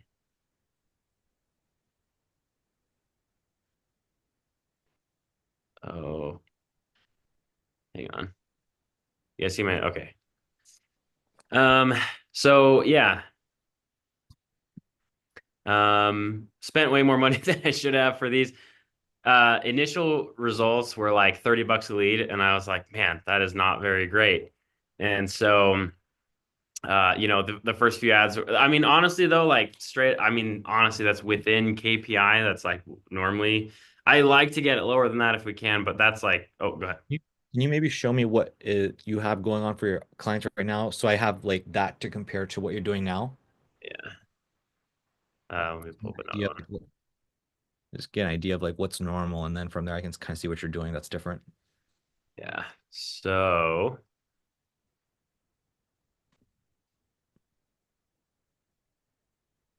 right now, this was also so like this last week, you know what? Maybe I'll go to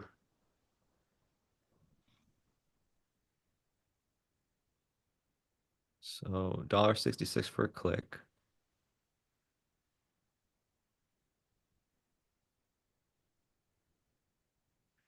So what should I be looking at? The 35.90 for a lead or yeah. So I guess like it is. I guess what it is within KPI. Um. yeah, what would normal because I'm seeing 35.90, I'm seeing 52, 41, average is 42. Um and this I mean this is the client that's cleaning up, making a good amount of money. Yeah. Yeah. They just dudes. They just closed a deal that was like 130K by itself from these ads. But like let me show you these ads compared to so like this one says like honestly I think the main thing is like this one says Utah in Yeah. it. This is the one that like after testing multiple headlines this one did best. Whereas in these ones, well, this one was $100, so maybe that's not the best example. But actually, so I guess these ones are within KPI. So Still, it's just I thought I could get it lower. But like this is just new cabinet cost quiz. I don't know why that's there. Is this for your client or is this for the trial It's or for, like the prospecting an area. okay. So the difference I'm looking at here is your headline is different. That says Utah. This one is like more generic, general. I would assume the copy is the same. It looks like the copy is the same. How much will it cost you? Da da da da. Is the creative the same? Yes, sort of.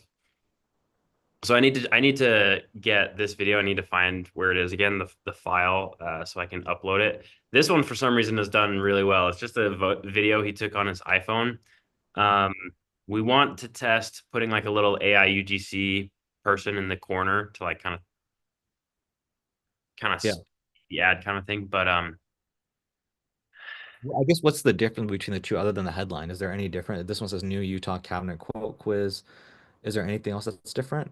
I guess It's there's the video. The video I guess is a little different, and then the headline, and that's like it. The landing page is exactly the same. Let's see, where is that video? We tested that same video, and it like got a lot of clicks, but not like a lot of. Is the radius similar as well? Um, Good question. Don't believe so. So like, let's see. Let's do Vegas, I guess. Um, the estimated audience size should be bigger. The radius is definitely smaller. So like kind of surround that valley. And then this is like all over in hmm. okay. You know what? I guess I noticed that this is on. And this is actually crazy because this is the one thing that I see where people are like complaining about leads outside the area, but maybe I should turn this on and maybe that would help. But also like I guess I'm just kind of whining these. What I found with that is when you check that, what that does is like Facebook will use your targeting and everything as like a recommendation, but then it'll go outside of it. So let's say, for example, you target like Adobe Premiere and it'll like test that, but then it'll maybe go to Final Cut and people that are interested in Final Cut. So it kind of that's what I've come to find with that check mark. I found that it less so with like the interest or demographics, but it does inside of an area. So like we have a garage client in Tennessee, and when that's checked, they get leads that are in Florida. So Wow. um, So that's this is the client right It's now. it's Oh, wacky with the gender as well. Like there's a lot of people in the fitness space that don't like they accidentally keep that checked and then they're like, I'm only getting male followers in my account. And I'm like, dude, like let's take a look. And then it's like, oh yeah, no shit, they like your content, dummy. Like so I guess there's not much to complain about. I let these run. yeah. What are your so your numbers are within KPI then. So these are the ones all for the yeah, so they're about 35 bucks. So even though the creative is different and the headline's different, It's within like these. This one is within KPI. uh, I guess what I should have done is left it going longer to see if it can continue because they just got one. So maybe I'll just do that because when did you launch these? when Yeah, when did you launch these? thing when I launched these. I want to say like last Thursday How or you boys doing? good. What's up, dude? Dude, you guys are going overtime. Yeah, man. This guy. Sorry, guys. One sec. Sorry, we're in a meeting. Oh, you're in me? So I just came in and just got cat. Yeah. Yep. Tell me something. All right. My buddy Dan says hi, guys. Um, I think I launched these Thursday or Friday, and then I came in, saw that, yeah, it was like, I think I launched them Thursday night. Friday night, it came in, was like, we've only gotten one lead from these. I was hoping for more, so I see. we, So you got so Thursday, Friday. So if you go back really quick, what you're doing is you're targeting three different markets, it looks Mhm. like. You spend 130 bucks in each of those. These are all ad sets. Uh, so so it looks like you've gotten multiple leads in multiple locations then. Yeah, it was just not. So wait, hold on. You got so the Miami one, I mean, is that right or am I not looking at that right? That's a $69.69. No, you're right. It's just that this ad that I left on for too long didn't perform well, and so it just like so I'll just I see, I see. So basically you got three different market that you're testing. You've got an ad, you've gotten results on all of them, all within KPI, but then you have maybe an ad set or an ad that's like spending a little bit more that's above KPI and you're just not like closing it, like shutting it off soon enough. But you've basically validated, hey, this ad does work and it works in three different markets. yes, and I guess like that's maybe something to ask as well because we could look at this one that's like 30 bucks a lead, that's within KPI, and these other ones they each have an ad that's within KPI. So we could look at these and be like, cool, that's within KPI. It's one lead. We could say it works and call it a day. But Why is you, it so different though? Like why is one 90 bucks and 85 and 34? Like what's dude, I don't know. That's Facebook for you. The only difference is that this one has a little AI person. Hey, homeowners, Oh, tired of staring at those old cabinets. and okay, so it's a Upgrade your different kitchen with a video. custom cabinet. So it's just kind of a completely different video in general. Um, so so if I were you, it's like so in order to make this work, in my experience with so I can see how like if you were to do this for a client, like all good. Like you got a client, sign a 3 month contract, paid 5 grand, you can test some stuff out, whatever. But in order to do the free to fee method, it's really got to be like you've really got to have the exact same ad, exact same everything, maybe slightly tweak up Utah, but it's got to be cookie cutter. yeah, If your cost per lead has such a variance, dude, like it's going to be very hard for you to hook business owners and yeah, like have peace and everything like that. So that's what I'm looking at right now. Like that's the quote unquote red flag that I'm seeing. no, Um, definitely. And I was just being lazy with it. Like it, what I've kind of been doing is I'm like, okay, KPI is like $35 ish. That's like kind of the max. And like kind of what I'm doing or been doing with this is like if it is spending that much and not getting a lead, then I turn it off. And I just got busy this weekend and I got lazy and just forgot to turn it off. And so I don't know. But would you guys like should I leave these ads on that are getting uh leads within KPI? Like because right now it just has like yeah, it's I don't 35 or I don't 30, think but it's just it's one. not it's not necessarily leads within. So in my opinion, Mm, it has to be two variables. It's like you have to get leads within KPI, and two, it has to be cookie cutter across the board. yeah. If you're in a market, you're testing on different ads, and it's like maybe this works, maybe that doesn't work, this is not, but like for longevity, that's a very shaky foundation. Yeah, yeah. Well, this is cookie cutter. So like that makes me like that gives me hope because like these $30 leads, it was all cookie cutter. I mean, so is this too. It was just kind of cookie cutter in the wrong direction. But like these were all just like straight up, literally copy and paste. All we did was change the targeting and the like one thing in the URL. And then I think I did a separate form so I could track it better. But anyway. That's fine. Then that's fantastic. Then you're good. So sorry, what was your question? Should I leave these on to like try to get more leads, or is it just like, oh, we got one that was within KPI? Because I've seen ad sets do really well for like a day or two and then they drop off. And so like I feel like if that was the case, I would be like you said before, like stressing to like, Right. So step one is like so step one would be this. Step one is you're running ads, and if I'm you, maybe you got to spend $70 per day, and you got to see by day two, are you getting leads within KPI? And then step two is okay, now let's hook a business owner, and you got to keep him at like $70 per day for you because one out of two is not going to pick up or whatever. right. So that's what the process is, I think. Does that make sense? So step one, launch ads at $70 per day. 2 days rolls around. Okay, it's not a fluke. We're good. Okay, let's bring on the business owner. Let's tap this market, hook a business owner. Boom, we're good to go. That's step by step what it would be. Okay, so you would leave these on for a little bit longer, and then like basically as they continue to do bet like consistently, then you start hitting up business owners in the area. I mean, honestly, you really need one ad set and one ad.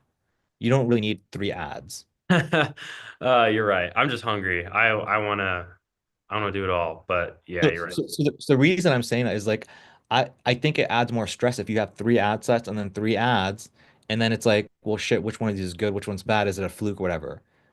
Does that make sense? So it's like I would have one ad set, spend $70 a day, and then have like one ad within it, and then just does it work or not? If it works, great, boom, let's hook a business. If it doesn't work, maybe I'm gonna shut that ad set down, try one more round, and see if it works. If it works, okay, great, hook. If not, fuck it, I'm moving on to another location. So I'll say it maybe one more time. Launch one ad set with a $70 budget with your main winning ad in it. If it works for like 2 days within KPIs, we have like two or three leads. Awesome. Hook a business owner. If not, I'm gonna shut that ad set down, try it one more time. If it works, okay, go hook. If it doesn't work, move on to another location. I see. So just pick one of these, do 70 bucks a day instead of 30 for each of them. And then, Exactly. So go like one more. I mean, if you had the budget, dude, then you can do, if you had the budget, you can do Miami, Las Vegas, and Austin. You have one ad set for each of those locations, one ad within that ad set, and you're $70 per day per ad set. oh, like CBO. Uh, Per ad set, sorry. yeah. Okay. So I'd have Miami, Florida ad set, $70 per day with one ad in it. Same thing for Las Vegas, same for the Austin. So now you're spending 210 bucks a day. Right. That's and that's expensive. So instead, it's like, okay, let me just do just Miami, Florida, just one ad set at $70 per day. Let's run that for like 3 days and then make a decision from there. Cool. Yeah, that sounds good. Man. Oh, that's yeah, from Thursday to Friday. And what I'm looking at, I mean, it looks good. Like honestly, like from what I'm seeing, even though we just went over the SOP, dude, honestly, like your shit looks good. If I were you, I would take one of those three locations, just make a pick. If I were you, what I would do is is out of those three locations, pick one, run it for another like 24 hours, spending $70. If you're within KPI, okay, let's hook a business owner now. Okay. That sounds good. That's great. That makes it that's awesome. I'm glad I wasn't just being lazy because you're right. It does need to be cookie cutter. Like it literally has to be that simple. And yeah, so that's awesome. Cool. I feel a lot better about that then. Good, good. What was going through your head before? Like that was maybe causing anxiety or anxiousness or like, I don't feel so good about I, this. I think I was overthinking it. I was like, you're right though. Like so like we've got other contractors where like their KPI like for basements, for example. Oh, you guys, I'll show you this right now. This is freaking awesome. Okay, let's see. This is our secret sauce lead list. Also, single family detached home. If you ever do basement finishing, turns out it's pretty freaking great. But like, we're doing, these AI UGC kind of ads for this basement finishing company, and it's they've been doing, $15 to $20 leads all day long. And so I'm seeing this, and we're getting like similar results in some of our other accounts for these kind of AI UGC Stop ignoring. videos. And so I'm like, I just wanted it to crush it and do even better. But you're right. It's like it's within KPI, so don't stress about it. Don't overthink it. But I was overthinking it. Wait. So this is what you were talking about earlier. So which part is UGC, which part is AI? Is she AI? She's AI. She's not real. Okay, wow. And then the background, that's like these are like real videos, I would assume that you guys Yeah. recorded Yep. that tiny film. hmm Okay, Wait, that's gotcha. freaky real because it looks like she's like reading a script from like Dude, a lap. straight up. What the hell? Yeah. If you okay, I will Wait, say. did you prompt that? Did you prompt that for her to look like she's reading a script too? Did you? No. Oh my God. What that actually makes it look like a real person though. Dude, well, when you listen to it, then it's like, oh, like a Uh, little bit, a little bit AI. but So like is this for cabinets or basement? this is for basements, but we've been able to do it like So with are you I guess are you saying like, hey, dude, this is working so well, we're thinking about doing this for cabinets as well? that was the idea, yeah. Yeah, I mean, if you can make it work, dude, like the key is this, like the number one thing is like get your cost per lead as low as possible. That's qualified. Exactly. Yeah. And so if you guys want to test it out, in the meantime, like go for it. Like go test it out, see if you can bring it down. If you can bring it down where your average lead cost is not 35, but rather 15. Like, fuck yeah. You Right, know, exactly. and then just Uh, run that for all your clients. let's see, what was another one? CM. We did it with painting. So, uh, righteous. This might interest you. Um, let's see. We did it with painting, and I think the leads ended up being kind of expensive, but not like terrible. Pause them until he. Where do you create that AI girl? Is What's it a it called? server It's or called ARCADs. arcads? Okay. Check this out. So this is a guy who looks like he's a contractor. How much do you think a paint job should cost? Most homeowners guess wrong. Find out in 60 seconds with our quick quiz. We'll even call you to go over your options. Fast, easy, no pressure. Ready to find out? Tap below to take the quiz. How much? But like this stuff has just been crushing it for our other accounts, doing like, like this one was like about 24 bucks and stuff like that. So exactly. I was just thinking that like whatever we can do to bring the cost down, How much do you? is nice. But Yeah. The way, I mean, yeah. If, yeah, it's like the most important thing is like consistently predictably if you want to do this business model, but then obviously like the cheaper the cost per lead is, so you can like kind of yeah. work on that on the Well, side. and I guess like that's the benefit of having these clients before we go into the other local places is because like we can test this kind of stuff with, say, they're called caliber cabinets. So like we can test that kind of thing in uh the other account in this one and then roll that out to the other ones. So I don't know. Yeah. That's No. that's what we're trying to do. But Yeah. Yeah. Um, anyways. yeah, no, no, no. Yeah, the idea is with the client acquisition, it's got to be as cookie cutter as possible. And then once somebody becomes a client, now you can be a little bit more flexible and do what you need to do to, keep the cost per lead as low as possible and all that stuff. Like basically what you're doing right now with all of your clients. But the acquisition part has to be copy and paste. Um, but yeah, man. What else you got going on? Well, just that now, and I feel much better about that. So I'm gonna be turning that on. In fact, I'm gonna stop sharing. I'm gonna do that right now. Tenny, do you have anything? No, this is great. Cool, cool, awesome. Anything at all that you guys wanted to go over then that maybe you had for Riviera or Righteous since they're doing trials? Do you have any questions or anything like that for those guys? Um, man, I don't know. I still feel like I'm just needing to go through it and actually just do it. So, anyways, I think this will help us. That's what I was getting frustrated because I like really want to just like get through this and talk to as many business owners as I can. And I felt like the lead thing was kind of stopping us a little bit. So I feel much better about that. And I think at that point I'll probably have more questions. I feel like I'm good for now. Yeah. Good. Um, Good. I'm glad you brought that up. If you didn't bring that up, then I think we would I be spending I would many. have started all over, got the same cost per lead in all these other places, and be like, "What the hell?"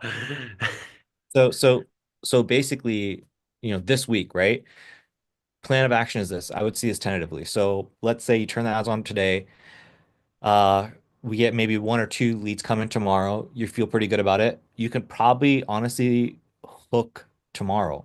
If not tomorrow, if not Tuesday, I think you should be able to hook somebody tomorrow, honestly. But if not, definitely Wednesday. So you should have your very first hook Wednesday. Maybe speak to like three different business owners Wednesday. Have one person that says yeah. Um, Thursday, Friday, Saturday, you might have your first sales call by Sunday or Monday. Okay, That's kind of what the game plan is, I would say. let's freaking go. Cool. Um, yeah. What else you got for us? Well, I'm glad I showed you guys those ads because aren't they freaking crazy? Pretty dope. Pretty dope. Yeah. I mean, I've been thinking, dude, I don't know, man. Like I have mixed feelings about it. I just I look at I'm gonna go off tangent, but like I think it's really cool what you guys are doing, but also I'm just like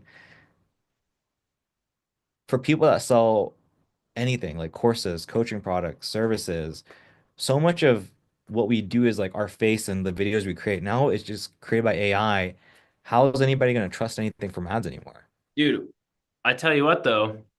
So there's something to be said about, yes, face to face, like Zoom, like, but this, and Teddy can talk, isn't there a thing where it can like make an AI video of you talking to the camera? Yes. And, Yeah. and there's a guy that I follow that I've seen his ads and I've like, you can get, there's these small little tells and I've noticed that he's done that, but he also will still like do Zoom calls with you and things like that. So like you barely notice that it's AI. Anyways, I see where you're coming from, but it's also like you can literally still be the face of your brand while still doing a freaking AI video, bro. It's insane.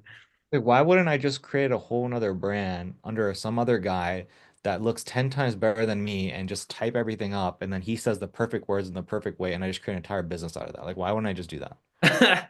You're totally, yeah, man. I don't know. That's where I see things going. If it's that easy, well then the consumers will stop trusting. That's what Ravi says. That's what he talks about is a trust recession. That and his whole pitch is like, hey, let's make YouTube channels and get a ton of organic traffic from that. And those are like really high converting clients, I guess, or like high converting traffic. So anyway, that's his thing with just talking about Ravi Abuvala. I love him. I've been following him for years now. Yeah, his stuff is fantastic. I don't know how the stuff he gives away on his YouTube like lately this past, I don't know, 6 months or so has been like just It's crazy. literally it's like his paid courses. Like you buy his courses and then he like releases it on YouTube a little bit later. I'm like, oh fuck. Like damn Yeah, it. exactly. But yeah, man. Aiden, anything else, Tenny? You got anything? No, I'm good. You Thank good? you. Yeah, for sure, man. Do you Cool. think I do think we're gonna hop off though. Cool. Sounds good. All right, then we'll see you guys next week. Okay, see you guys. See you. Um, I think that's pretty much everything. MJ, did you have something that you wanted to go over? I'm okay. I just kind of had a. I'm here. Hi, What you, Mason. what you having for dinner? Nothing. I'm just grabbing a burger. I just got me a burger. I'm good. I'm good. Nothing much really. I just had like a semi lunch call with my with my Mets client. We're supposed to kind of like launch today. I got go high level set up to some extent and trying to connect all the the ads and the lead form to their opportunities pipeline. So I think I'm just kind of like waiting for confirmation right now from them before we launch. I think that the monthly price is still kind of like a sticker for her or a shocker for her, even though weeks before now I know we had an agreement, but I feel, of course, time has passed. Whatever it is that she's thinking through has set in. She wants to be sure she can afford it. So she's having a pause on spending 1,000 a month, and she wants to discuss with me where the best middle ground might be. I'm like, that's fine. Like, we can talk about things. That's fine. So aside that, she just wants to confirm with the person that's handling operations and is speaking with the esthetician so they can get ready so that we can launch. So I don't know. I'm hoping sometime before the end of this week we should be able to have that going. But This yeah, that's is the pretty same, much it. this is the same business owner that you spoke with before that was considering partnership and okay. Yeah. Uh, Exactly. because I know we spoke about this and I was like, oh, I wouldn't recommend partnership Mhm. because the numbers. Um, I don't know if I probed you enough. Like, what made you decide to pursue moving forward with her? Is she paying you month to month retainer, or what's like the difference, or like what's the purpose of doing it? Because I know you got this. I know you got something with the other agent Right. company. What's the reason behind doing this? Yeah. So this is a monthly at the moment. Is she's paying 500 every month with me, and like we were supposed to be up until this point when we get like the ads and everything running, and hopefully we're profitable, whatever the case may be there, and then 20% of whatever the profits would be when we actually get through to this part. So that was the agreement that we had for that.